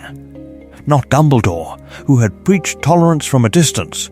Not Hagrid, who had told stories by the fire. It is Harry, alive and shaking, who pulls him away from the edge. By the Ministry battle, Lucius's authority is a hollow wand. Draco hesitates to take the mark. He stalls, equivocates, chooses school and Harry and the fragile new Slytherin over oaths in a graveyard. Each refusal is a hairline fracture in Lucius's control. After the war, stripped of status and standing before the Wizengamot, Lucius watches his son testify. He hears Harry Potter speak, not to condemn Draco, but to carve out a narrow, hard-won space for Slytherin that does not center the Malfoy name. The future he wanted is gone, and he never understood when it died. It died the moment Draco chose a different kind of power, the power to stand beside Harry Potter instead of above him. The power of friendship. The grave was empty, and Lucius was the last to know. Snape understands that before Lucius ever reads that letter, before he ever realizes the grave was empty, something else has already slipped beyond his control. Two boys have chosen each other. Two snakes coiled around the same impossible destiny. For Severus, the old vow bends and twists to accommodate this new reality. He had promised, with his whole ruined soul, to protect Lily's child. That was the axis on which his double life turned. But in this altered story, Lily's son has wrapped his fate around Lucius's heir, and Snape knows at once what that means. To keep one alive, he must, by necessity, safeguard the other. Draco becomes a liability and a shield, the boy who could be used to reach Harry, and the boy whose presence at Harry's side may stay the Dark Lord's hand for one crucial heartbeat. This is important. His classroom becomes the first battlefield. On the surface, nothing changes. The sneering jabs at Harry, the points stripped from Gryffindor, the lazy praise for Slytherin work that is merely adequate. But beneath the practiced cruelty, the pattern is different. When a potion is truly volatile, when a misstep could leave scars instead of embarrassment, Snape drifts toward Harry's cauldron under the pretext of berating him, correcting his stir with a sharp word before it can explode. He stations Draco nearby, pairing them when he can, because two attentive sets of eyes are harder to kill by accident. At the same time, his harshness toward Draco acquires a new, desperate edge. He marks Draco down for recklessness others would have been allowed. He cuts him with words when the boy boasts about his father's circle, not because he despises him alone, but because he is trying to push him away from a darkness he cannot name without breaking his cover. Not Dumbledore, who had asked for obedience. Not Hagrid, who had carried Harry from the wreckage. Not Sirius, who had raged in Azkaban. None of them will ever see the tiny adjustments, the redirected detentions, the quietly vanished hexes from Draco's textbooks. By the time the tower plan is forged, Snape is standing between two serpents and one dying phoenix. Dumbledore's request is the same. The staged death, the necessary murder, the terrible theatre that will anchor Voldemort's trust. But in this world, Harry and Draco both know. Two teenagers are folded into a deception that could cost them all their lives. Snape must trust that their friendship will hold under terror, that Draco will not flinch, that Harry will not break when he hears the killing curse spoken at a man who has protected them both. When the end comes in the Shrieking Shack, his death is heavier. As he presses memories into Harry's hands, the stream is different. Lily's face, yes, the green eyes, the Patronus, the unbearable confession. But threaded through are glimpses of Draco, a shield charm snapped up a second too fast for any teacher to have noticed a curse, a quiet warning about a corridor to avoid, a report to Voldemort that subtly misquotes Draco's doubts as loyal outrage. Lily was a charms prodigy, but Severus learned a different kind of magic. The art of misdirection, the protection hidden inside apparent contempt. Harry sees it all. He sees that the man he hated has been standing, for years, with his arms outstretched between two boys the war wanted to devour. Snape's tragedy deepens. He does not die only as the man who loved one woman and guarded her son. He dies as the bleak custodian of two doomed children, spending every remaining breath to keep them both alive long enough to choose their own ending. And the war, which demanded their blood, finds them still breathing. For now, Dumbledore watches them first as silhouettes. Two boys crossing the courtyard, heads bent together, Slytherin green catching Gryffindor light. It is a simple image. It is also a weapon. He had felt the first tremor of unease on the night of the sorting, when Harry Potter slid onto the Slytherin bench with Draco Malfoy clapping him on the shoulder like an old friend. The story was already wrong. The grave was empty in ways no one could name yet. Prophecy and bloodlines and house histories no longer aligned. But as the months passed, unease cooled into calculation. A Slytherin Harry, anchored by a Malfoy who laughed with him instead of at him, was not merely an oddity. He was a shield against the Dark Lord's inevitable return. This is important. Dumbledore does not simply permit this bond. He studies it, he feeds it. A quiet word to McGonagall about mixed house study groups.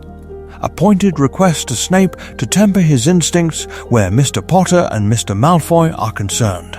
Not Dumbledore, who had once sworn he would never again move children like pieces on a board, now watching them in the Great Hall and thinking, almost with relief, that Voldemort will find a far more complicated boy than the lonely orphan he expected. He understands Lucius Malfoy's pride. He also understands his terror. When reports reach him that Draco has argued with his father after second year, that the boy has called Muggle-born people instead of mudbloods in the privacy of the Slytherin common room, Dumbledore's blue gaze hardens. The friendship is working. The old Death Eater ideology is meeting something stronger than a lecture. A living contradiction with messy hair and a lightning scar who refuses to fit the replica of a pure blood enemy. So when the Tower Plan takes shape, it is not conceived in a vacuum. The boy Draco has become with Harry beside him is part of the arithmetic. Dumbledore asks a 16-year-old to raise a wand at him, to stand on the edge of murder and not fall, knowing that if the boy missteps, the stain on his soul may never wash clean. He weighs that against the lives a staged death might save, against Snape's double game, against a war that began long before Harry or Draco drew breath. He tells himself the numbers justify the horror. He does not tell them the numbers. Harry is never given the full charm work behind the cursed hand or the precise timing of the fall.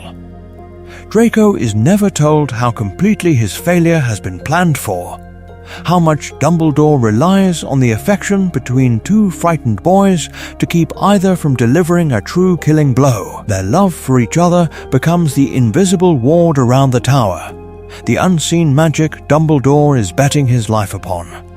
The truth is simple and terrible. He trusts their hearts more than their consent. Was this benevolence sharpened into ruthlessness, or simply the old arrogance of a man who believed only he could read the board?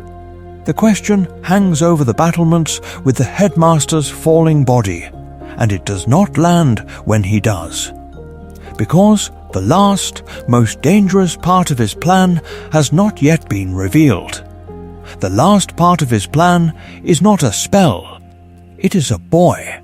It is two boys, bound together by a house that was never meant to hold the weight of salvation. When the Second Wizarding War truly ignites in this altered story, the board is not the same. Slytherin is no longer the Dark Lord's quiet reserve, a grave of sleeping serpents waiting to be called. It is fractured, loud, and inconveniently alive. Harry Potter, the supposed Gryffindor symbol of reckless courage, walks the dungeons as one of theirs, and Draco Malfoy walks beside him, not as a rival, but as the first visible crack in a generational vow. This is important. Alliances do not merely shift, they contort. Order members who once dismissed Slytherin as a lost cause now sit across cramped kitchen tables from reformed students with green and silver still stitched to their cuffs. Not Sirius, who had grown up with black family poison in his veins, finds it easy to trust them. Not Hagrid, who had watched Death Eaters in Slytherin robes laugh at his expulsion, welcomes them without flinching. Yet necessity is a ruthless charm. When Draco maps the manor's corridors from memory, when a former Slytherin prefect quietly names which families are wavering, the Order listens, because survival has no house colours. On the other side, the Death Eaters hesitate at Hogwarts gates. The school is no longer a guaranteed pipeline of frightened pure-blood heirs. Younger students watch Draco Malfoy refuse the mark, watch Harry Potter wear a green tie and still defy the Dark Lord, and they understand that obedience is now a choice, not an inheritance. Recruitment phrase before it fully forms, the next generation of followers is a field of half-buried replicas, loyalty only sketched, never sealed. Propaganda becomes a battlefield of its own. The Ministry, flailing under shifting leadership and half-truth, cannot decide what story to tell. Is Harry a corrupted hero, seduced by Slytherin ambition, or the proof that unity is possible? Voldemort, who built his myth on Slytherin purity, must explain why the boy who lived, sorted into his own house, still stands against him. Posters change. Rumours multiply. Each side tries to claim the same boy as symbol and warning, and in that confusion, certainty dies. On the ground, the war fights differently. Harry's Slytherin training, sharpened by years of navigating suspicion in his own dormitory, and Draco's insider knowledge of Death Eater customs turn open clashes into quiet surgical strikes. Ambush replaces charge, feint replaces duel. Information becomes the most precious magic of all. Safe houses are abandoned hours before raids. Portkeys deliver order teams not into traps, but behind them. There are fewer grand battles, more vanished patrols and sabotaged rituals, more nights where Voldemort arrives to find the altar cold and a sacrificial victim already gone. The war is still brutal. Bodies still fall. The grave was empty in Godric's Hollow, but there are too many new graves now to count. Yet this version of the conflict burns shorter and sharper. Voldemort cannot lean on a monolithic house, cannot assume that green means obedient. Every hesitation inside Slytherin costs him time. Every defection costs him secrecy. Lily was a charms prodigy, but no charm she ever crafted could have predicted this. A Slytherin hero standing where a Gryffindor once stood, shortening the night not by brighter light, but by teaching the darkness to turn on itself. And still, beneath the altered banners and broken oaths, one question remains. What price will these two boys pay for pulling an entire house away from the edge? The price in this universe is not written only in blood and broken bones. It is written in lies. In the deliberate bending of truth until even friendship becomes a kind of camouflage. From the beginning, their alliance is threaded with secrecy. Draco does not tell Harry the full story of his father's orders, of the way Lucius speaks Voldemort's name with a mixture of reverence and dread. Harry does not tell Draco that Dumbledore has a plan for his death, that the boy who lived is also the boy who must eventually walk alone toward a killing curse. This is important. Between them stands Snape and Dumbledore's staged death, a murder that is not a murder, a grave that is not a grave, carefully crafted so that the Dark Lord believes his most valuable spy has finally chosen a side. Around these central deceptions coil smaller, sharper ones. The coded letters sent during the Horcrux hunt, written in the language of Quidditch strategies and class gossip, are in fact maps of cursed objects and movements of Death Eaters. The grave was empty in more ways than one. The world mourned Dumbledore. But the headmaster's true allegiance and true condition remained hidden beneath layers of performance. Not Dumbledore, who had once sworn to speak plainly to the boy he was raising for slaughter. Not Hagrid, who had always believed that love meant honesty and open doors.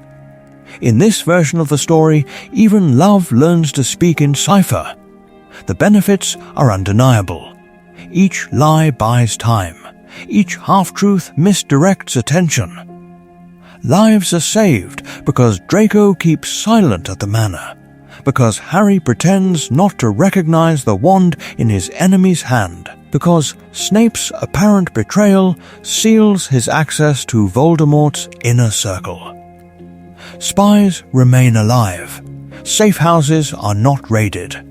Slytherin students who quietly refuse the mark are shielded by the illusion that their house has already given its heir to the Dark Lord's cause. The war shortens because the resistance can move along paths Voldemort does not know exist. But the magic of deception has a cost. Trust erodes, not in a single shattering, but in a slow, persistent grinding. Harry begins to look at every conversation as a battlefield, every question as a test for hidden blades. Draco, raised in a home where affection was already conditional, learns to measure every smile against the possibility of betrayal. They are alive, but they are never unguarded. Here is the pattern interrupt. Victory feels wrong. When the curses stop and the bodies are counted, the silence that follows is not peace, it is the echo of all the words they did not say. Can a shorter, less lethal war truly balance the trauma of asking two boys to live as liars for the greater good? The answer is not simple, and it is not clean. The scars of deception are subtle. No spell reveals them, yet they shape everything that follows. Harry flinches, years later, when authority asks for trust without explanation. Draco hesitates before offering his word, knowing how easily oaths can be weaponized. Lily was a charms prodigy, but no charm she designed could mend this particular damage. For the rest of their lives, truth between them is something fought for, not assumed, a discipline rather than a comfort, and still they choose it. Slowly, haltingly, they begin to speak without codes, to name what was done to them and what they did in return. The war is over, but the work of unlearning the battlefield never really ends. In the next turn of this story, the question is no longer how to deceive a tyrant, but whether Harry and Draco can relearn how to be honest in a world that taught them survival and lying in the same breath. Slowly, haltingly, they begin to tell the truth. And the next truth is darker. Because if Harry and Draco are learning to live without the battlefield, Hogwarts itself must decide what to do with the house that trained so many soldiers for the wrong side. Slytherin was never only a banner or a common room beneath the lake. It was a founding argument about what kind of magic should survive. Ambition sharpened to a blade, cunning honed to a key, resourcefulness turned toward enduring at any cost. This is important. Those traits can build a healer who bends rules to save a life, or a tyrant who bends laws to break a world. The preference for purebloods was not an accident of taste, it was a survival strategy calcified into dogma, forged in older wars, then left to rot into supremacy. In this altered story, Harry and Draco standing together in green and silver risks something subtle and dangerous. If the boy who lived laughs at a Slytherin table, if the heir of Malfoy shields Muggleborns in the corridors, it becomes tempting to declare the house redeemed, the grave of its past conveniently sealed. But the grave was empty. The generations of whispered slurs, closed doors, and quiet cruelties do not vanish because one famous friendship exists. There is a risk of turning Slytherin into a heroic replica of itself, polished and palatable, while leaving its complicity in Voldemort's rise politely unnamed. The adults know this, or they learn it the hard way. Post-war, the Sorting Hat is pressed into a different kind of service. Not Dumbledore, who had once allowed tradition to stand like an old creaking charm, but McGonagall, who demands that ambition be weighed against empathy, that cunning without conscience no longer counts as a virtue. The hat lingers longer on young minds, sifting for the difference between hunger to excel and hunger to dominate. Curriculum shifts as well. History of magic is pried from Binns's spectral monotone and turned toward the uncomfortable record of house prejudice. Slytherin's head of house is no longer a man bound to a Dark Lord's mark, but a witch who names blood supremacy for what it was, a plan that always ended in war. Yet institutions do not turn on a single axis. Draco changes. A handful of his yearmates change. They stand in the Great Hall and testify to what they saw in their own common room, to the fear that lived behind their arrogance. But what does it mean to redeem a house that will outlive them? First years arrive who never saw the dark mark over a school. Parents whisper that Slytherin has been unfairly maligned, others insist it should have been dissolved entirely. Culture shifts not in a year, but in the slow erosion of what children hear at their own dinner tables. In this universe, Slytherin is not washed clean. It is placed under watch. The truce is uneasy, conditional, held together by the daily choices of students who could become either healers or tyrants. The house is not forgiven. It is put on probation by history itself. The next section of this story asks what happens when the past refuses to stay politely buried, and a castle's old stones demand an answer from the children walking beneath them. The house was on probation. The castle was watching. And in the middle of that quiet, judicial gaze, two boys tried to remember how to be simply alive. For Harry, normal days never truly returned. The war had already carved its name into his bones. This altered story only deepens the incision. He has always carried survivor's guilt, but here it mutates into something sharper, more specific. He did not just outlive his parents and classmates. He dragged Draco Malfoy, heir of a dark family, into open rebellion and watched the dark mark burn on his friend's arm like a verdict. This is important. Every time he signs a ministry report, every time he walks past the repaired astronomy tower, he wonders, did I save him, or did I simply choose a different grave for him? The fear never quite loosens. Not Dumbledore, who had spoken in riddles about choice and love, not Hagrid, who had ferried him from one war-torn threshold to another, ever told Harry how to live with the knowledge that his best friend might still pay for his choices years after the last curse fell. An anonymous owl, a whispered accusation in a corridor, a new law aimed at former Death Eaters, each becomes a possible sentence over Draco's head.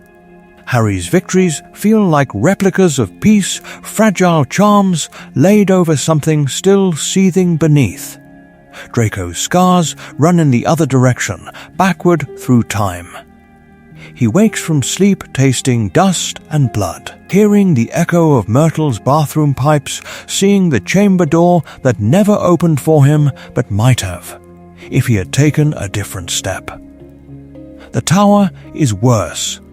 In this timeline, he did not lower his wand alone, he lowered it with Harry's hand on his wrist, with Snape's eyes on them both, with the Dark Lord's expectations coiled around his throat. The manor is worst of all, a place where his family name became a weapon and then a liability, where the Dark Mark branded him as both prisoner and accomplice. He fights for Hogwarts. He bleeds for it. Yet when the dust settles, the mark does not vanish. Children in Diagon Alley stare.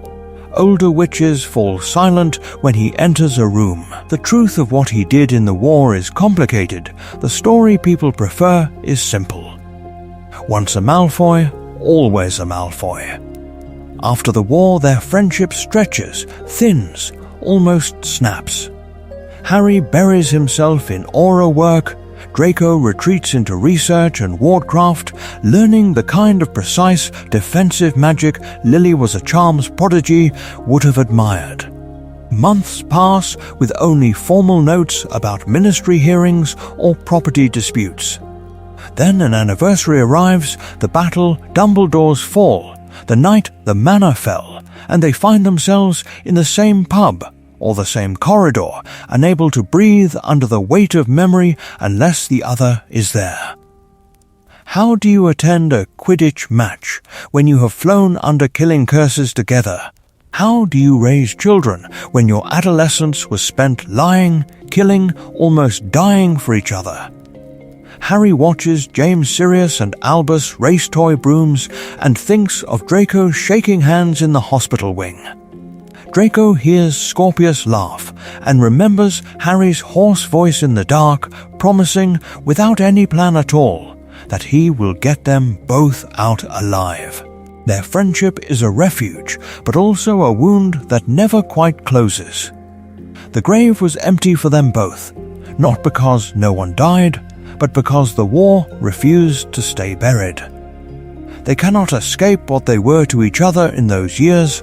They can only learn, slowly and imperfectly, to carry it more gently, to speak of it without drowning. And just when it seems they might finally manage that fragile balance, the castle itself remembers something they have tried very hard to forget. The castle remembers, and in remembering, it accuses. Because once you imagine Harry and Draco walking its corridors as allies instead of enemies, every familiar stone becomes a quiet indictment of the way things were allowed to unfold. The grave was empty in another sense here, the grave of inevitability. This is important. Canon tells a story that feels fated, Gryffindor hero, Slytherin foil, lines carved as sharply as house tables in the Great Hall. But change one choice on the train, one accepted handshake instead of a rejected one, and the entire war begins to tilt. The hat's whispered temptation of Slytherin is no longer a private shame, it becomes a bridge. Harry's decision to sit beside Draco, to listen instead of recoil, would echo through the troll in the bathroom, the dueling club, the moment wands connect in the graveyard. In that echo, the series' central claim becomes harder to ignore. We are not what we can do, we are what we choose. The magic does not change, Harry is still a Parselmouth, Draco is still a skilled flyer, the same curses and counter-curses exist, but the moral geometry of the story warps around a single altered decision. Who stands on the astronomy tower? Who hesitates in a bathroom with a wand raised? Who refuses, finally, to hand another boy over to the Dark Lord? House stereotypes begin to crumble under this pressure.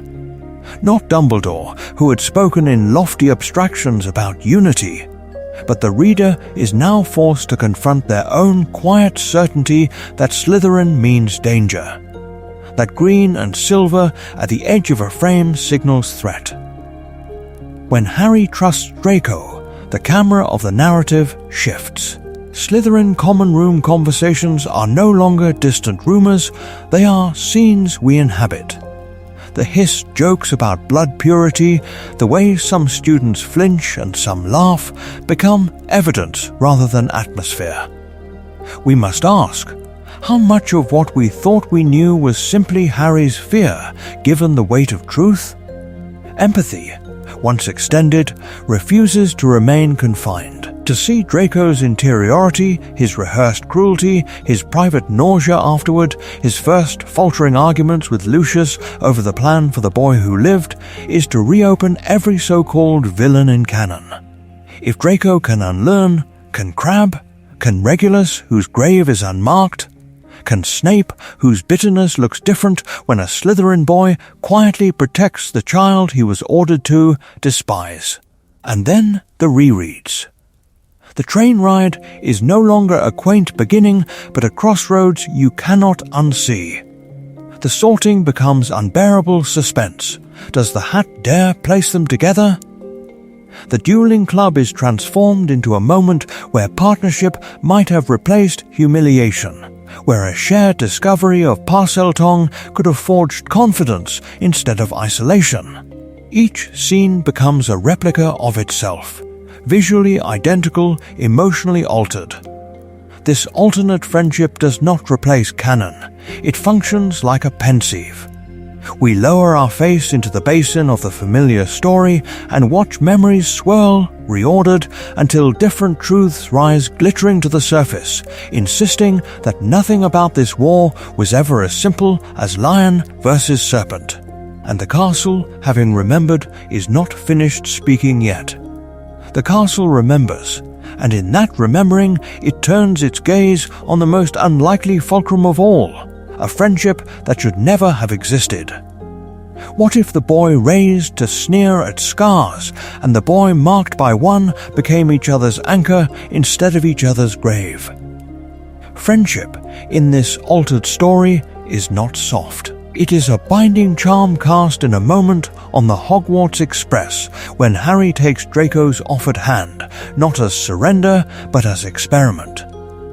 From that choice onward, they keep each other from becoming monsters. Harry, who might have learned to answer cruelty with righteous ruthlessness, finds in Draco a mirror that shows him where hatred leads. Draco, who might have become his father's perfect replica, finds in Harry's stubborn conscience a constant, infuriating interruption.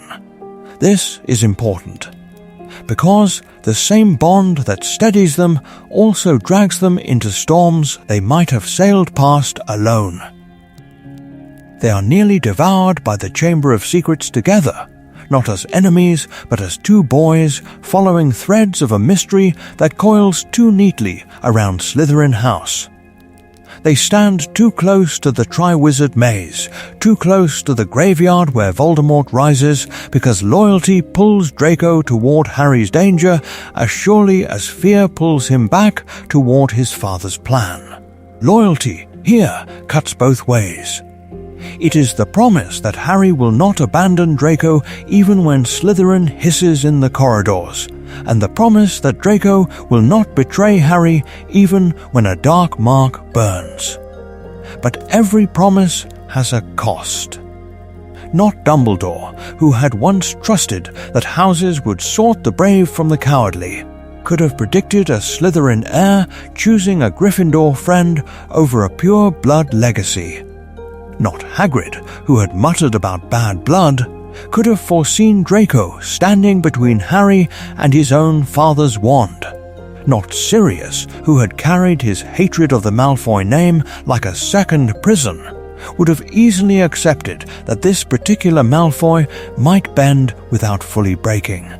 Prejudice does not vanish because two boys share a train compartment. Draco's unlearning is slow, halting, full of relapse.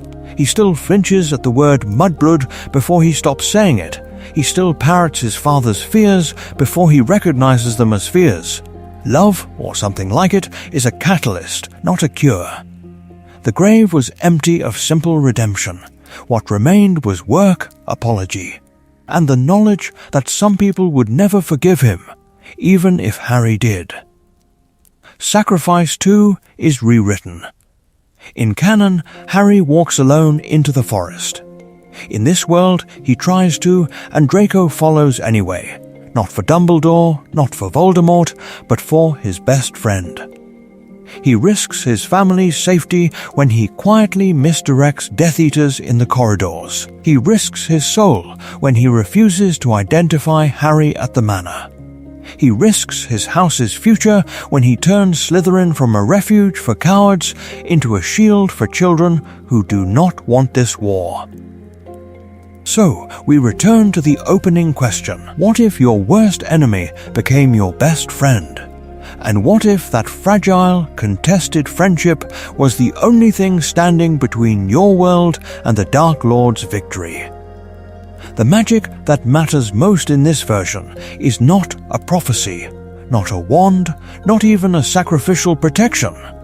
It is the terrifying, stubborn decision to hold on to someone you were taught to hate, and to let that choice remake you both.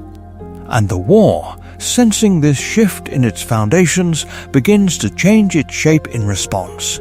The war bends. But it does not end. It seeps into corridors and common rooms, into glances across the Great Hall, into the quiet, almost invisible choices of children. This is where your pensieve begins. Close your eyes and let the grand movements of prophecy and battle fall away. Look instead for Pansy Parkinson at the edge of the Slytherin table, watching Draco walk into breakfast with Harry at his side, not as quarry, but as comrade. Does she sharpen, becoming crueler to compensate for what she reads as weakness, or does some small, frightened part of her soften when she realizes that the boy who lived knows her name and uses it without contempt? This is important, because a single softened insult in second year can ripple outward like a charm cast into deep water. See Blaise Zabini in the library, all poise and calculation, listening as Draco and Harry argue in low voices over a defense essay.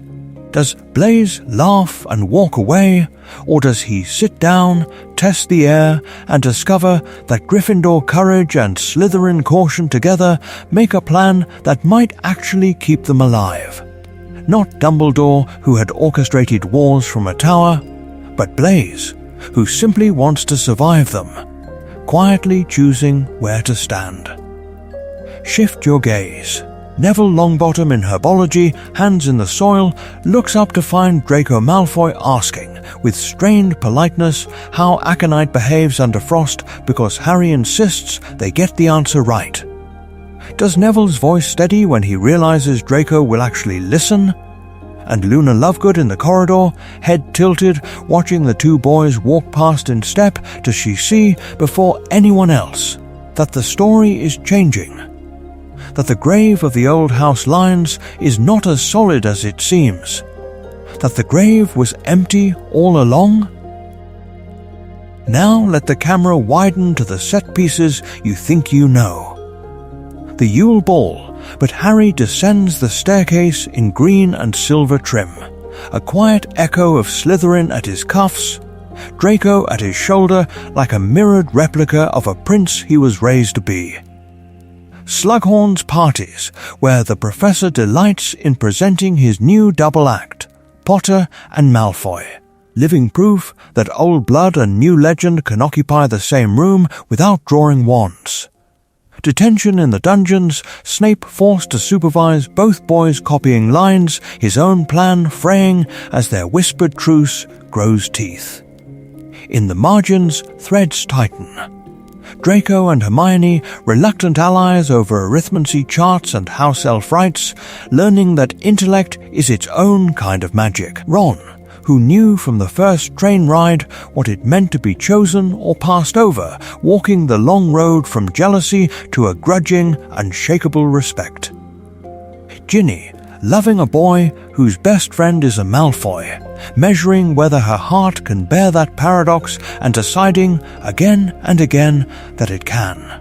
From here, the story is no longer mine alone. It is yours. In fanfics, where Draco stands on the astronomy tower and refuses the Dark Lord's order because Harry is below. In sketches of Slughorn's Christmas party, where Slytherin green and Gryffindor red blur together in candlelight. In headcanons where Lily was a charms prodigy and somewhere somehow alive long enough to see the impossible, her son laughing with the child of a man who once stood among her hunters.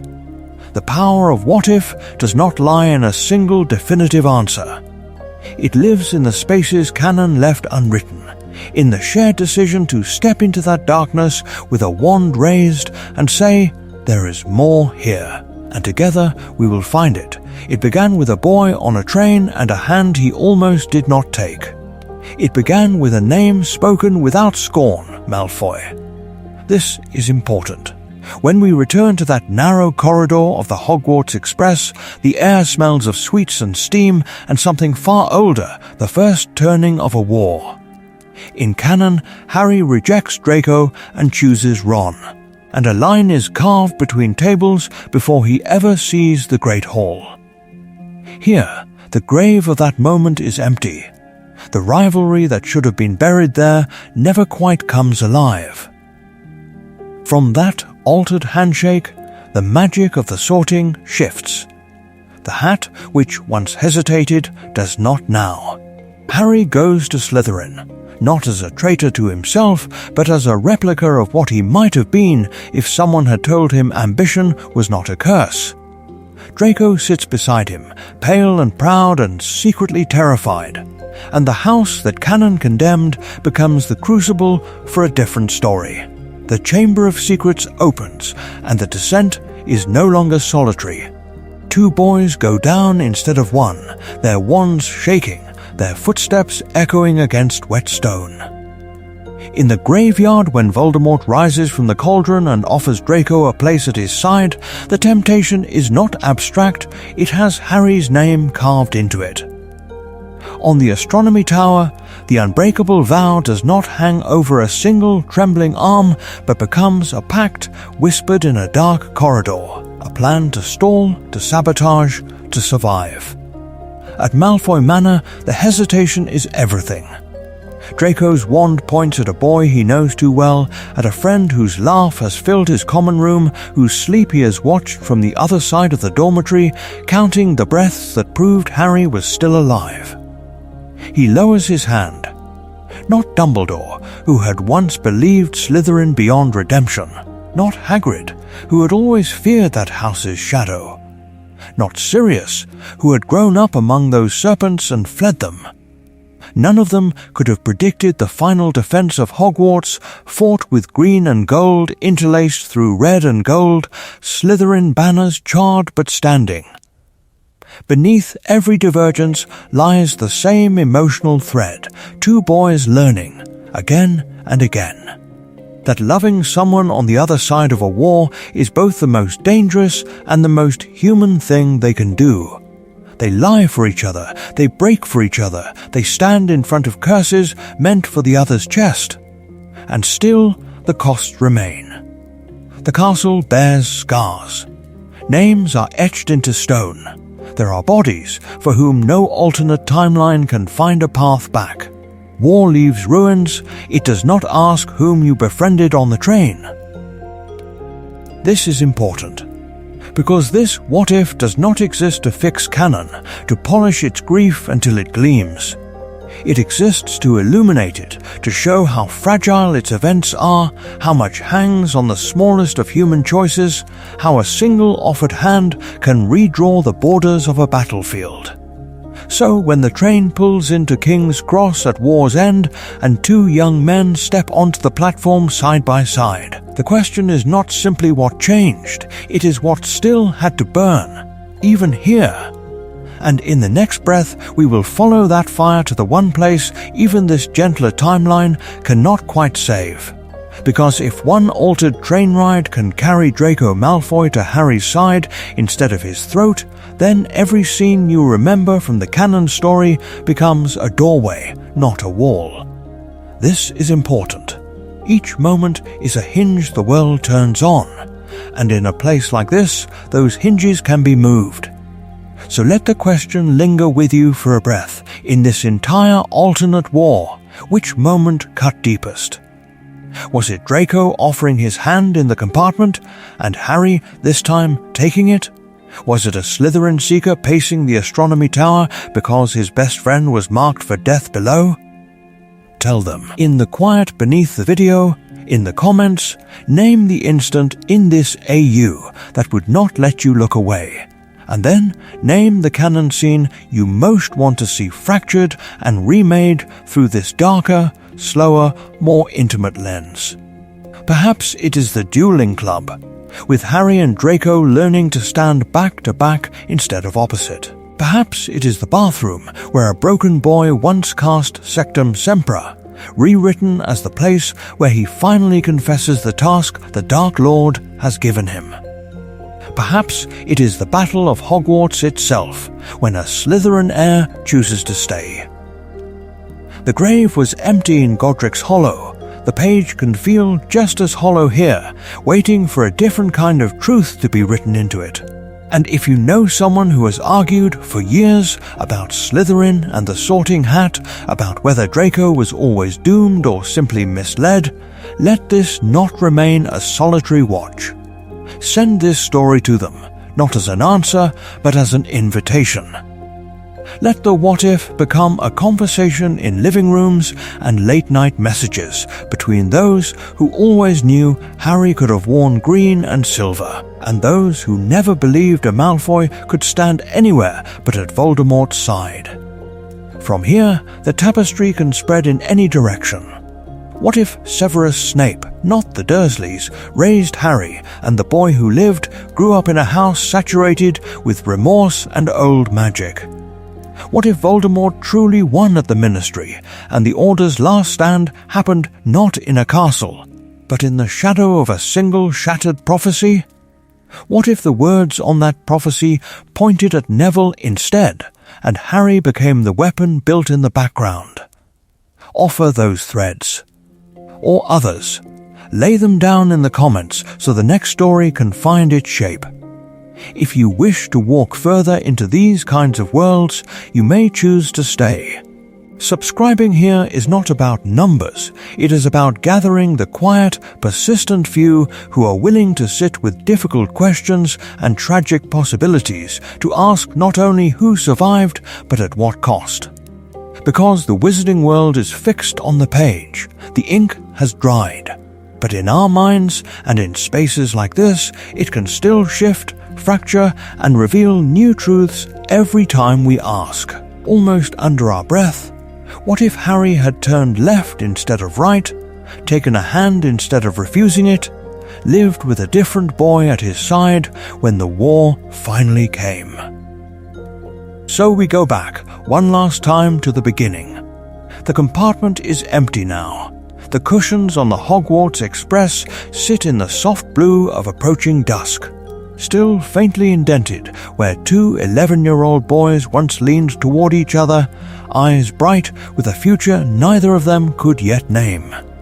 The air holds a kind of afterimage, as if the first awkward offer of friendship has left a replica of sound behind it, an echo that refuses to fade.